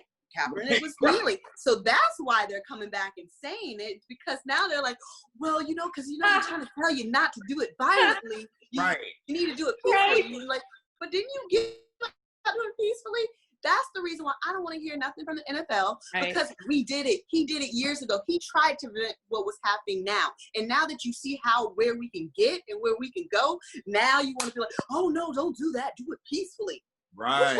Which is it? So that's what I'm saying. NFL, I need a better statement from you. I need a better statement than that. Because you owe that man a full apology. He tried to prevent this from happening because he knew that that's where we were headed. And he tried, and all you did was tear him down. You took everything you could from him, but thank goodness there were a lot of us. You said a lot of us were silent. No, we weren't, because we are the ones who kept Kaepernick where he is. And why we kept him holding up, because they tried everything to tear him down. So I'm sorry. I don't fully agree that they didn't finish him. They're only making that statement because everyone wants it to be peaceful now that we're being loud. Yeah. And that's why they made the statement. It's nothing else. It's not because it's videoed. It was videoed before. It has nothing to do with social media. It has nothing to do with people being on the side. These players were black. There were plenty of people on Kaepernick's side when he was kneeling. So don't tell me people were on his side. We were very much on his side. But they went ahead, they tied it into patriotism and made it seem like he was being unpatriotic, where now all they're asking us to do is to be like him. Be peacefully. That's patriotic.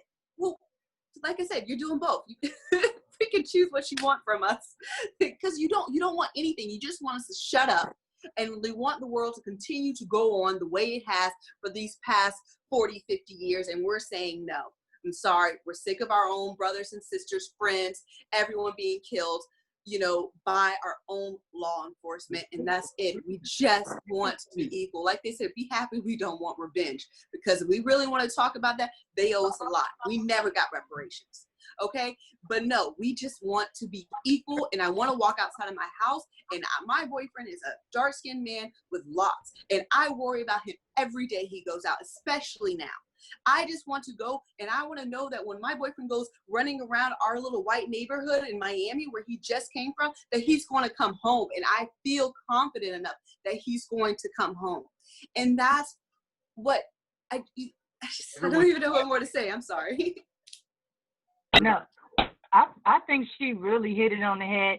As much as I'm against the loitering and the tearing up stuff, I really think that, the protesting was good, but I really think that radical side of our youth and the ones that are just kind of like, we're going to burn everything down. Like, I think that is what really caught the eyes and attention of people, because we have been protesting forever. Like, we took the water hoses, we took being bitten, we took all of that. Kaepernick took a knee, and that was like black.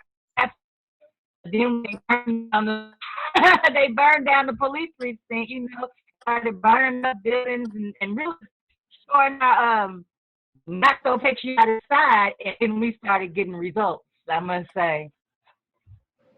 Yeah, I agree. That's when we got results, is when they started seeing violence. They knew, like I've always taught people, I've always told them, if you really want change, you got to rock people's livelihoods. And when we did that, they started listening, because that peaceful thing wasn't working. I'm sorry, we tried. But now I've noticed we went from a little bit more violent. We're getting back a little bit more peaceful, and that's great. But we had to show them real quick we're willing to go there. I think that's definitely a thing. We spoke about this before, because I personally think that it's got to be a balance of these things. Like, for me, I try to make violence my last option. I don't consider those protests violent though, because when I speak on violence, I'm talking about like person to person violence, not person on property. Because to me, like, a lot of people's like, it's property, dude. Like, you can melt down metal and make it something else very easily. You know what I'm saying? You can't recreate a man. So when I look at these protests, I feel like there needed to be, when I saw the violent parts of it, I thought that was their way of saying, hey, America, we don't care about this stuff more than we care about people's lives. I hope y'all know. And I think that needed to be said because, and I think also the response that you have had from people doing these peaceful protests, like you had that initial response of like, oh yeah, we can break stuff. But then you also had the response of now other countries are making response. I think a big part of it that helped us too was also the UN stepped in at one point. United Nations came out and said something about, about this, basically telling the American government to stop attacking its people, using its own tactics against itself. Because this is how we always justify going and messing up somebody else's stuff, being a bully over there. We justify it by saying, oh, they're hurting their own people. But then when people in London see videos of you tear gassing this man and beating this dude with a baton when they're just standing there with a sign, you send the same message out to the rest of the world. So to me, I think America is a bully, but I don't think we need to be a bully. I think our bullyism, now to follow me on this weird little journey I'm about to take, I think it started a long, long time ago, right? But I think it got worse after World War II, because after like us trying to stay out of that war, then getting pulled into the war, and I'm not talking about any conspiracy theories, but us getting pulled to the war due to Pearl Harbor, and then the fallout from that leading to the atom bomb pretty much put us in a place to be a superpower. But then after that, we were a target. And so then the nuclear arms race started. And then everything after that was survival. We have to stay in front, because if we don't stay in front, as soon as somebody else gets in front, we're screwed. That's my personal opinion on it. It's like everyone's thinking and we've talked about this before, not on this episode, but another episode, it was talking about racism. In order to really address racism, white people would have to, in order to allow equality, the oppressor would have to allow themselves to possibly be oppressed, because that power shifts and they're afraid of that. Whoever the oppressor is, whether it's men, whether it's whoever, they don't want that shift, because what if they do to us what we did to them? And I think America's dealing with that too. And that's why we are a bully. It's like, we can't lose that number one spot, because if we lose that number one spot, who's to say that people won't treat us like we've been treating them? And that's a hard leap of faith to say, okay, Black people, we'll make y'all equal, and then hope y'all don't screw us over like we've been screwing y'all over for, you know what I'm saying? And I just think I think that's part of why but I also think there's this thing that's happening with our zeitgeist, right? where basically, I think there's this peacefulness that's happening as a result of social media. Not a peacefulness, but a more cohesion as a result of social media, as a result of seeing all these people go through the same stuff as you. This exposing of realness, especially with COVID. You know how many celebrities I've seen without their makeup on the last 2 months? Come on. You know what I'm saying? So like, it's just this idea that like, oh, we know you're not like always pretty. We don't care. We like you. We don't care that, we'll talk shit about you, but we like you. We tune in for you. We don't tune in because you're, and there's this feeling of acceptedness that's made everybody feel like we can stand up for other people. It is our business, whether we're Black or white. It is our business, because people ain't being treated right, and we're people. It's our business. I think also one thing I just wanted to add was just like, when we did lose the number one spot, and we do lose that number one spot, instead of just being like, hey, let's fight to get better, we just yelled at them, denounced it, said that they were lying. That's not true. We really acted just like any bully on the playground. And and that's the whole point. Whereas when you fall for number one, you're supposed to work harder to be number two. And that's where America is wrong at. Instead of, we name call, we find everything, we tell you you're lying, we're telling you don't know what you're talking about.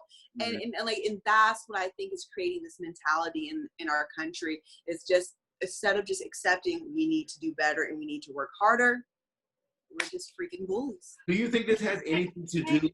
Go ahead, Becky. So part of me wants to just throw out the whole idea of any country being number one. Like, I hear what you're saying, Alex, and we should work to be better. But I've always thought it was kind of ridiculous that we would say things like, we're the best country.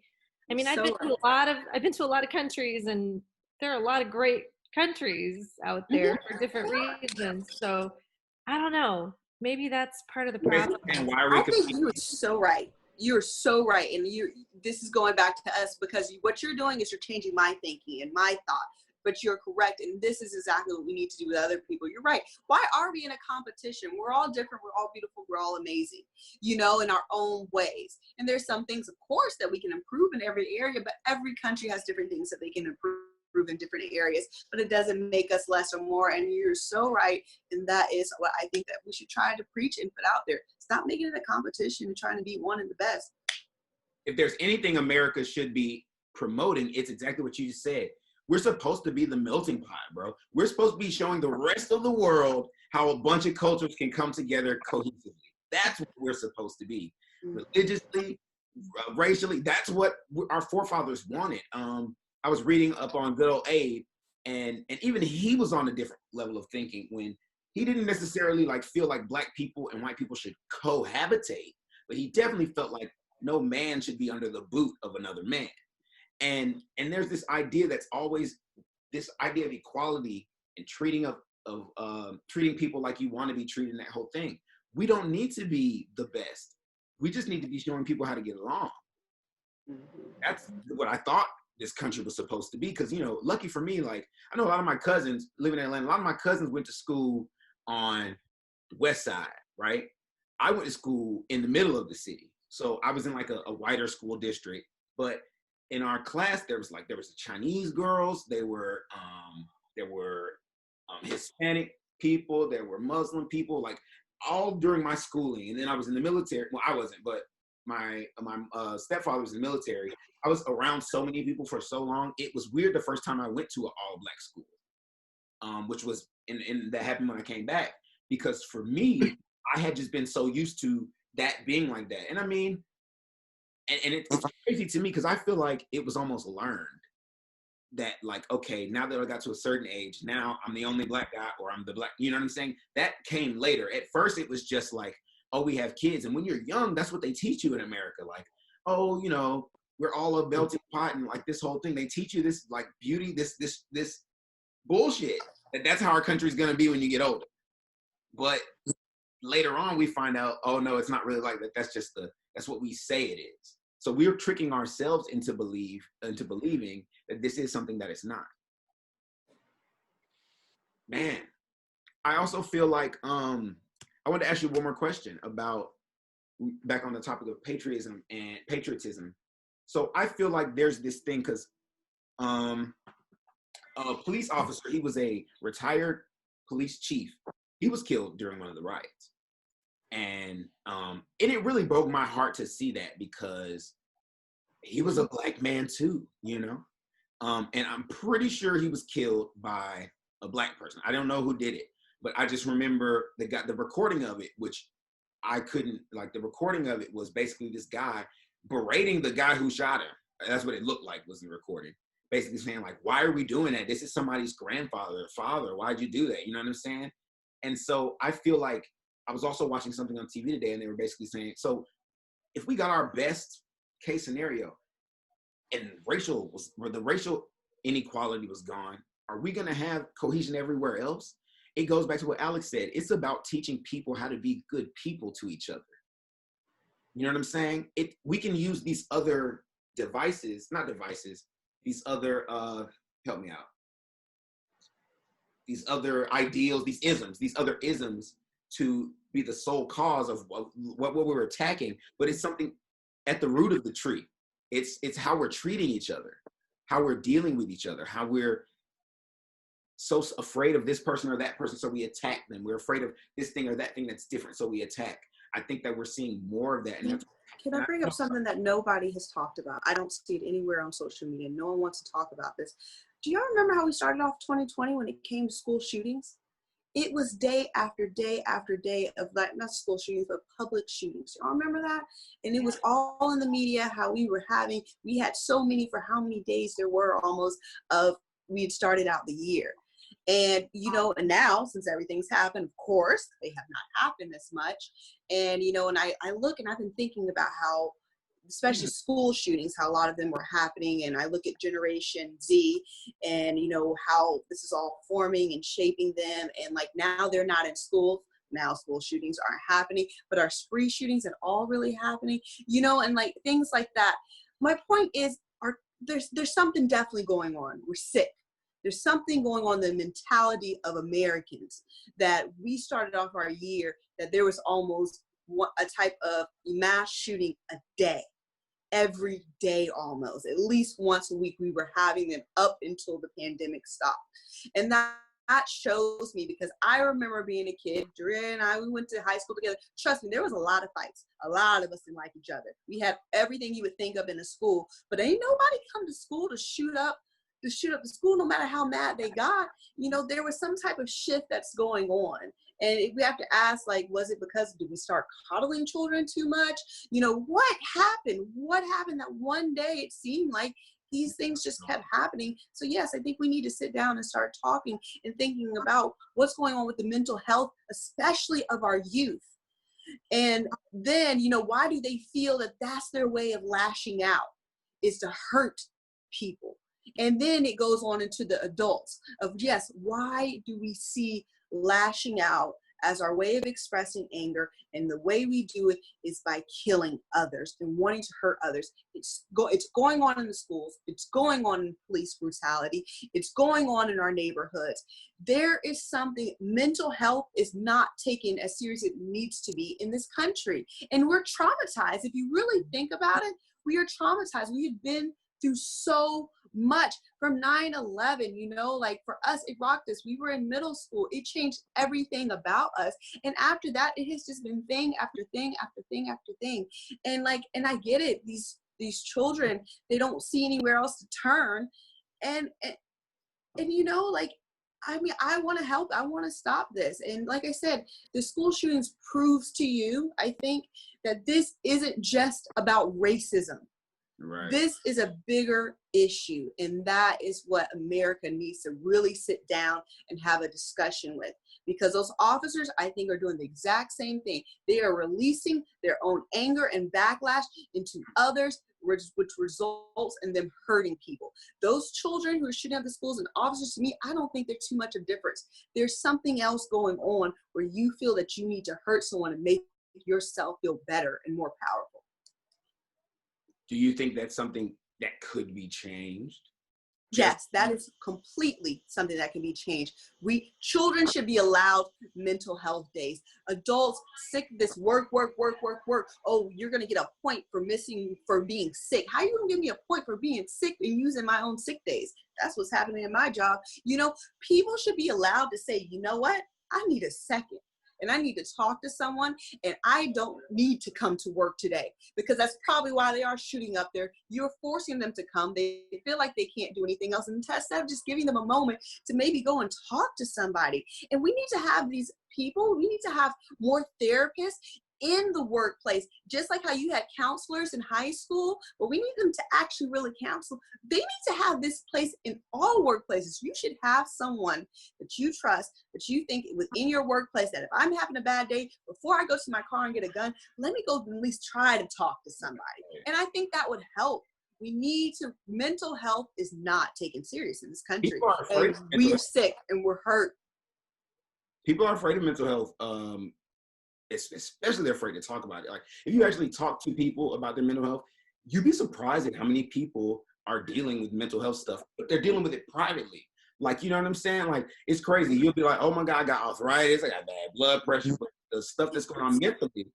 So if we start talking about it more and start taking away that stigma, Mm-hmm. we could get somewhere. Because you're right, most people are afraid to bring it up. They're afraid to say, I see a therapist. And celebrities want to do something, talk about it more. Talk about your therapist. We need to just change the whole behavior of that, where it's okay. And you know what else? I think this whole, like, you're not allowed to lash out. You know, they try to keep us in school. Don't punch a wall. Don't do things. You know what? Some people might need to do that. And that's the issue too. We're trying to keep people so level-headed to not do things that they have no way of expressing their anger at all. So now when it comes out in the biggest, the worst way, instead of just being like, you know what, take 5 minutes and hit that pillow as hard as you want. And that, if we could have just allow kids to go outside and maybe just freaking scream on the top of their lungs and then come back inside, like, does it make you feel better? We could probably prevent some of these things. I think we're too busy trying to make everyone just stay in line. Don't be too loud. Don't be too this. And people snap. Because, at least back in the day when you got to run and hunt and kill, these were ways that people were expressing themselves. But now you're like, no, we got to sit at our desk. We have to be really good. You're not letting them any type of way of just release some anger. And we got to find a way and let them do it healthy before they do something detrimental that's going to ruin a lot of lives and theirs. But do you think that also goes back to what Becky was talking about it being an economic thing or a socioeconomic thing? Yeah. Because when it comes to therapy and counseling and all that stuff, that costs money in our society. And that's probably one of the last things people are going, because people don't look at it the same. People don't look at it like, if I found out I had high blood pressure and I, had like high anxiety, which one am I gonna pay? And I can only pay money for one. The one that I'm gonna pay for is the high blood pressure. I'm gonna pay for that to get dealt with. Because this other thing, I'll journal or something. So Look, all of this comes back to money. Because if you think about it, think about the system that we live in. We have all these companies that don't want to pay for people's health care because it's too expensive. And so people have health care issues, people who don't have insurance, they don't go for preventative care. They don't go to get mental health care. They don't do any of those things because it's too expensive. And then you have someone who has a crisis. They get cancer. It completely wipes them out financially. Mm-hmm. I mean, all of these things interconnect, right?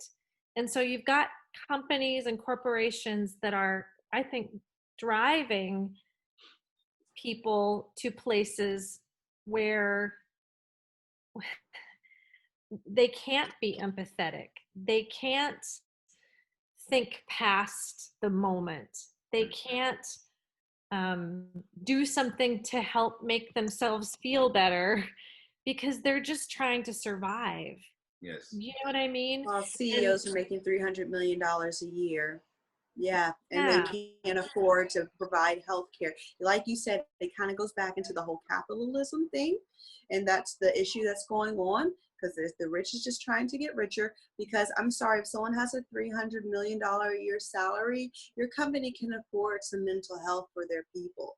You just don't want to give it to them. And it goes back into our whole healthcare system and the fact that it is this expensive when all the other developed countries have free healthcare but us. Yeah. Come on now. This is capitalism at its best. To me, because and this is another topic too, like when I think about healthcare and all that stuff, like to me, like the Affordable Health Care Act was one of the best pieces of legislation that's ever existed. Like maybe it's too expensive, sure, but it's a step in the right direction. But by like the steppiest step of a step can be, like that was a step. Because I'm like, when you say that cancer can wipe somebody out financially, it's so sad because it's true. Like I was watching TV the other day, and I know it's off topic, but I was watching TV the other day, and this lady was basically talking about how she lived with cancer for so long, right? Yeah, but first of all, I don't know how much money she made, but she was in a condo. She had a personal guru in the house. She had a personal, not a therapist, a personal nutritionist in the house. Her refrigerator was full of greenery.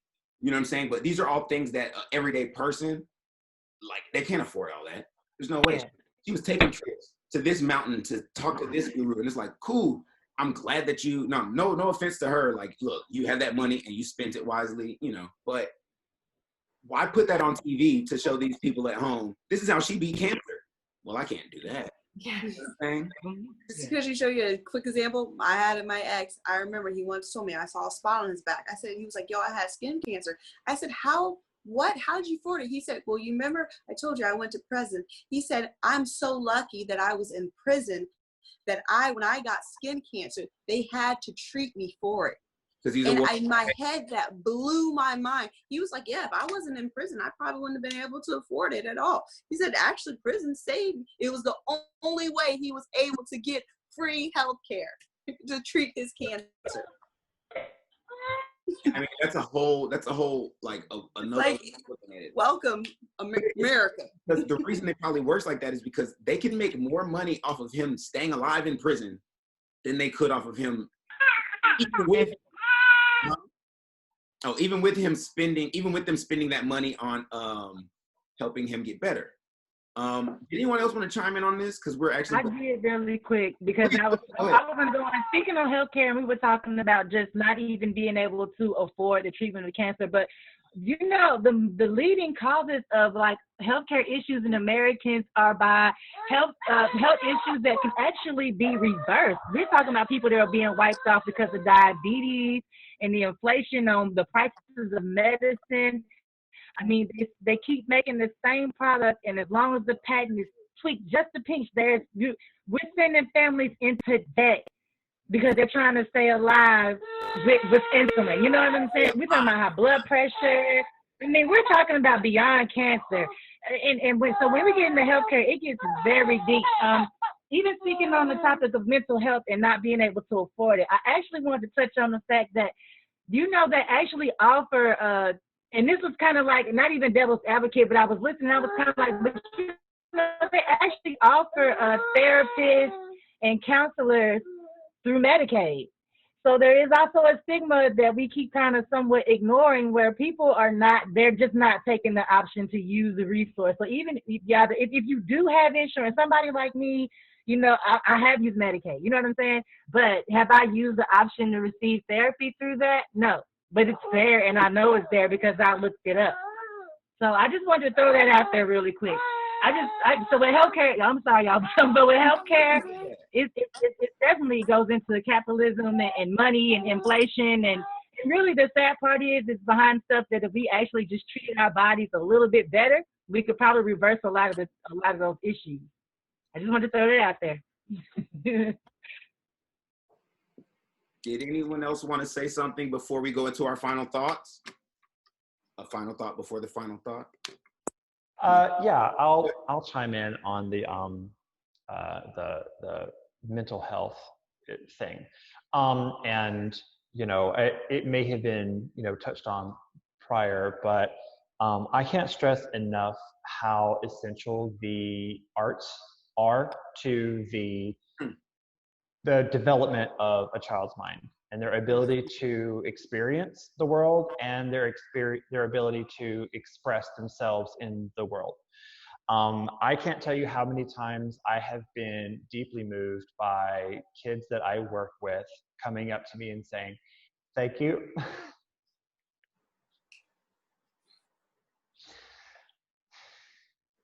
Coming up to me and saying, "Thank you for teaching me how to feel." Because I have kids who have attempted suicide and they didn't want anything else but to come to practice and to keep dancing. They were, you know, for my school district, they were, you know, put into a therapy program, and they were, you know, they had additional counselor visits and stuff like that. One of my students was actually moved to off-campus homeschooling because she just, you know, couldn't make the school day thing work with her therapist and whatnot. But she wanted more than anything to get special exemption so that she could come to our after-school practices and keep dancing and keep expressing herself through dance. And the arts have been so massively cut and so massively defunded in lieu of things like the military-industrial complex in this country. And I think that's one thing that starts to cut at our soul as a people, is the ability to you know, read these incredibly thoughtful works of literature and to deeply understand them, to be able to express yourself through, you know, through painting, through acting, through anything that, you know, of course, like dance and movement and theater, to be able to, you know, experience the world as you see it and as you feel it. Because without those outlets, you're left with little to nothing in the day-to-day life of these kids. and that starts to stunt them emotionally, and it starts to affect them, well into their adult years.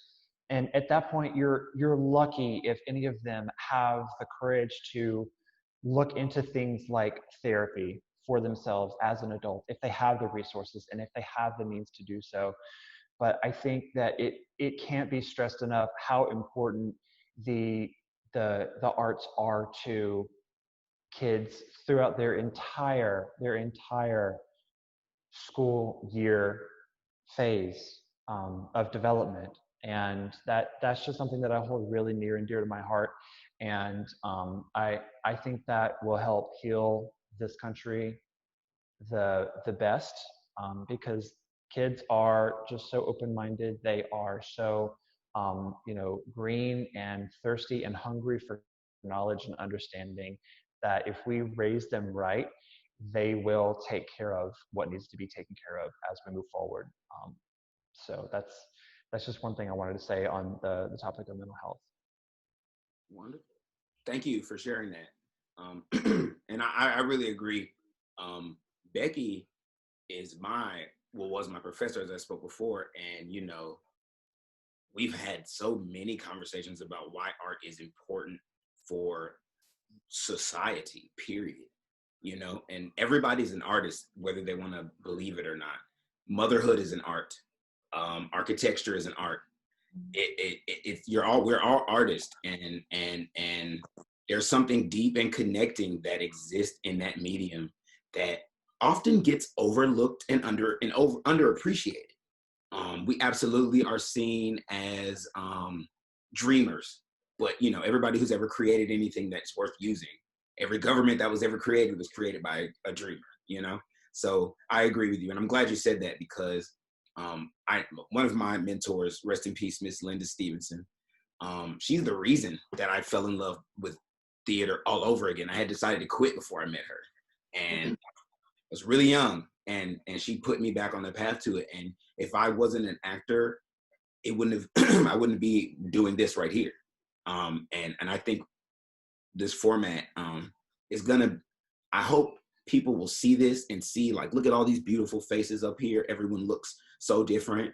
We're all clearly different backgrounds, but there's so much love right in here, even though most of y'all just met each other for the first time. You feel me? Like, there's this idea of, we want to talk, we want to relate, because we want to get change. We're tired of hurting and hurting each other because of it.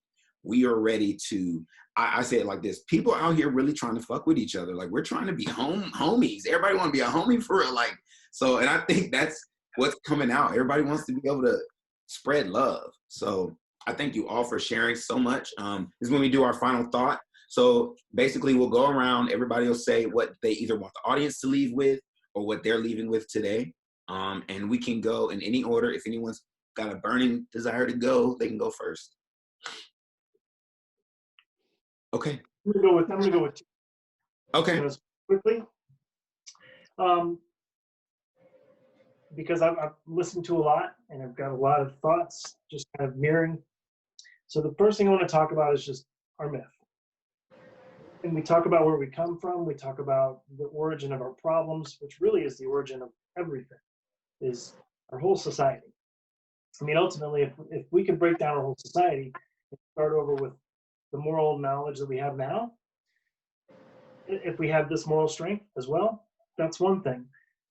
And the thought that I kind of jotted down is, when you build your philosophy on myth, which is what America, the whole melting pot, is a myth. When you build it on a myth, then how do you live in reality? And that's the first question I'm going to ask. And it's just a question to pose for us to think about every day that we're walking through life, is that we have personal expectations that come from society, and we walk through the world with them. But all of those things, all of those ideals, all of those arbitrary things are still based on myth, and yet we walk through reality. And the other thing, and this is maybe the harshest indictment that I've had as long as I can remember having, like, concrete thoughts about the world around me. The whole notion of America the Best was mentioned several times.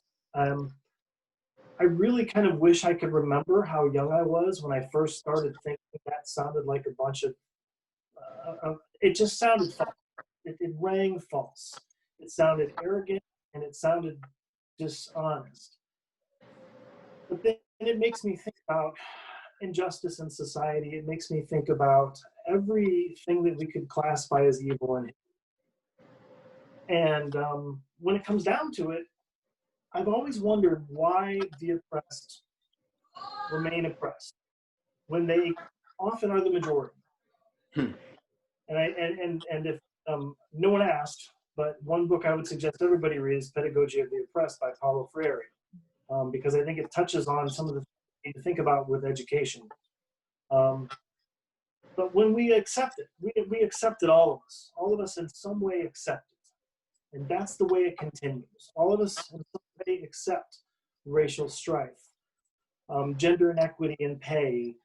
We accept these things. We may not want to admit that we accept them, but we play little roles because not accepting them, we don't know how to handle that. That's the other myth that we weren't brought up in. So I don't know. I mean, how do we live in this reality when it's formed from a myth? That's just the question. That's a great final thought, Mark. Seriously. Great. Would anyone like to go next? I'm just going to quickly go ahead, and because I keep going to these little coughing fits. So I just want to say to everyone, like, talk to your friends, talk to your families. The only way anything is going to get better, any change is going to happen, is through just like how we're having open conversations where, you know, you can really just bounce ideas. So one of my favorite quotes is, the more you talk, you're just repeating things. When you talk, you're just repeating the things you already know. But when you listen, you'll learn new things. Mm-hmm. And that's what I just encourage people to do. People are going to have different opinions. Talk to them, because you'll never know. That's the only way that you can learn. Listen, have conversations. But of course, ultimately, change has to start with yourself. Look at yourself in the mirror. Ask yourself those hard questions. I know I do as much as possible, and I know I can also do better. And I encourage each and every person to do the same thing.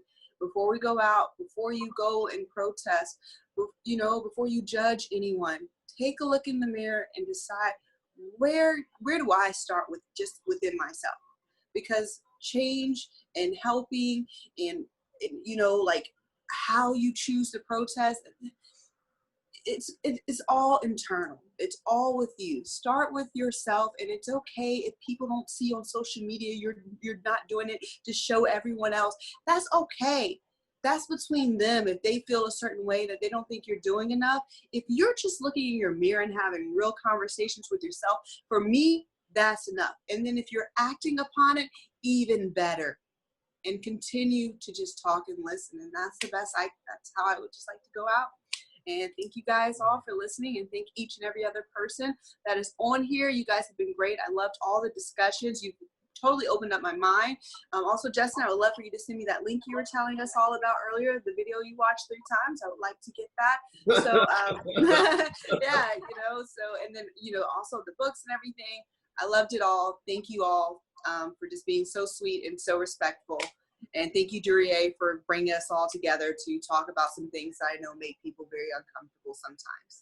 Thank you for being here for the conversation. I'm always honored when I have people who are willing to do these types of things. So, all right, who's next? I'm gonna go.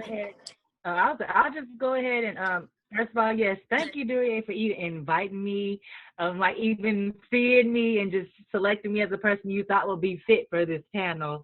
I thank every last one of y'all for being so patient with me and just trying to get it set up and get it going. And if I showed you guys, I promise you, my little one has bounced around this entire time, but he like laid down next to me, is like sound asleep right in the last 10 minutes of this thing. He just kind of just like, okay, I'm gonna go to sleep. So I was like, oh, but I think that this is a great, if this is not like a great catalyst, this is a great platform for not only for us to come together, but to show you can have a difference of opinion and still have your voice heard.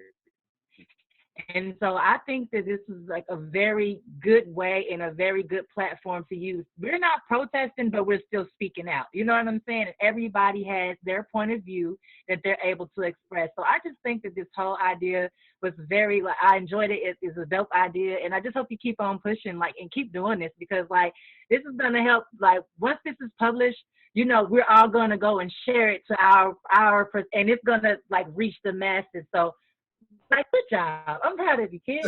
You know, I know you used to feel like a little bitty kid. So I'm like, all right. That's sweet. I really appreciate that. yeah. I appreciate that. Did anyone else want to go? Oh, not did anyone else want to go. Who wants to go next? Yeah, I'll go. So I just want to leave everybody on this topic of patriotism and whatnot. I want to be a big advocate for anyone who wants to go vote and be educated and informed on who you're voting for, not just the most popular races that are happening, because it is a presidential election year, but off years and the entire ballot. Mm-hmm. I challenge everyone to look at your state and local and district level elections and read up, really thoroughly educate yourself on the candidates and their positions, because they are going to be the change makers that you are going to then hold accountable down the road if something happens that you're not happy with. You can't be surprised if they did exactly what they said they would, but you didn't know who you were voting for, you know? So really take that into account, exercise your right to vote, because not everyone has always had the right to vote in this country.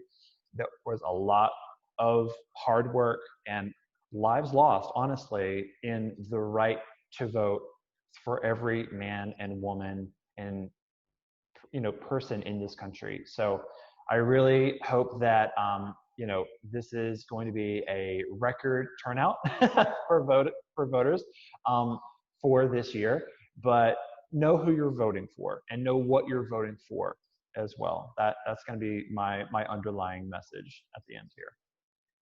Thank you, and I appreciate that. Very, very, very great point. Becky?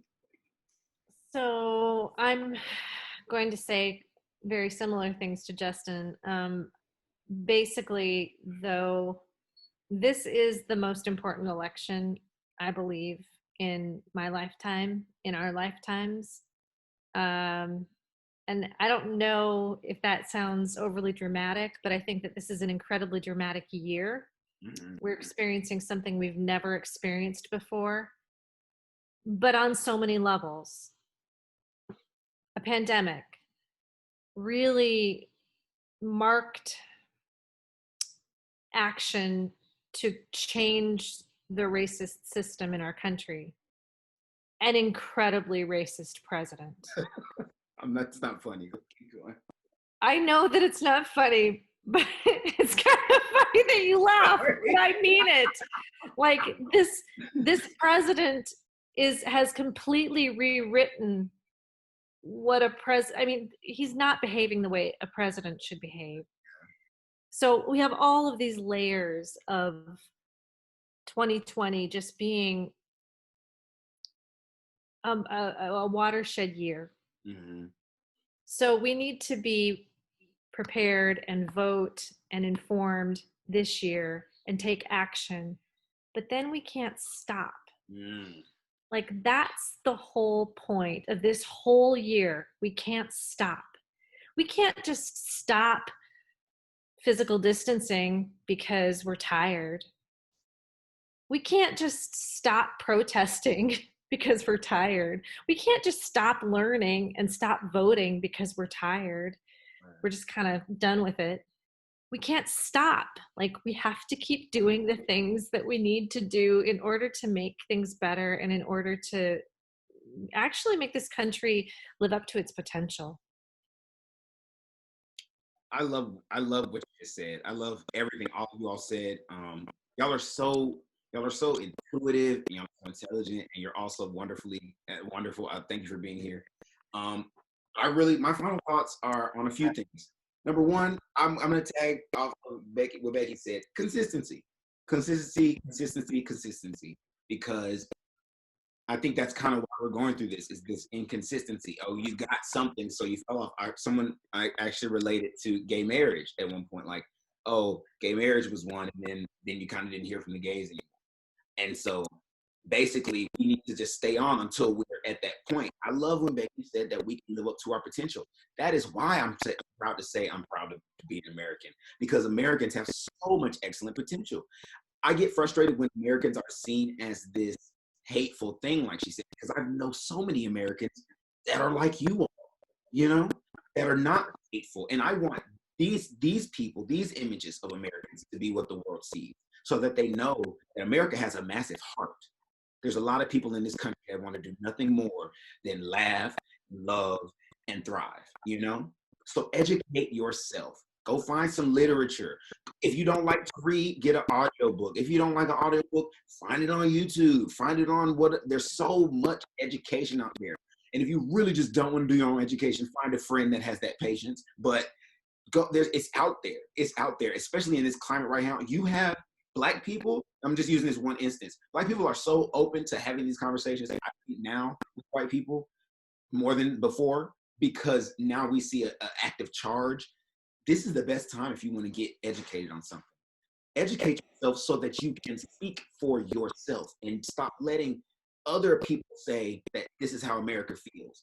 Other people say this is how the Black community feels. Other people say this is how whatever community you're in. Speak for yourself. And you don't have to do it in a hurtful way.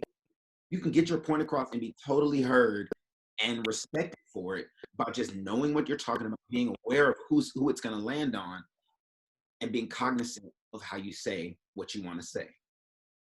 Well, that concludes another episode of Talk It Out, where we talk it out. Remembering that it's not always about proving who's right and who's wrong. Sometimes it's just about listening and being heard. Have a good night.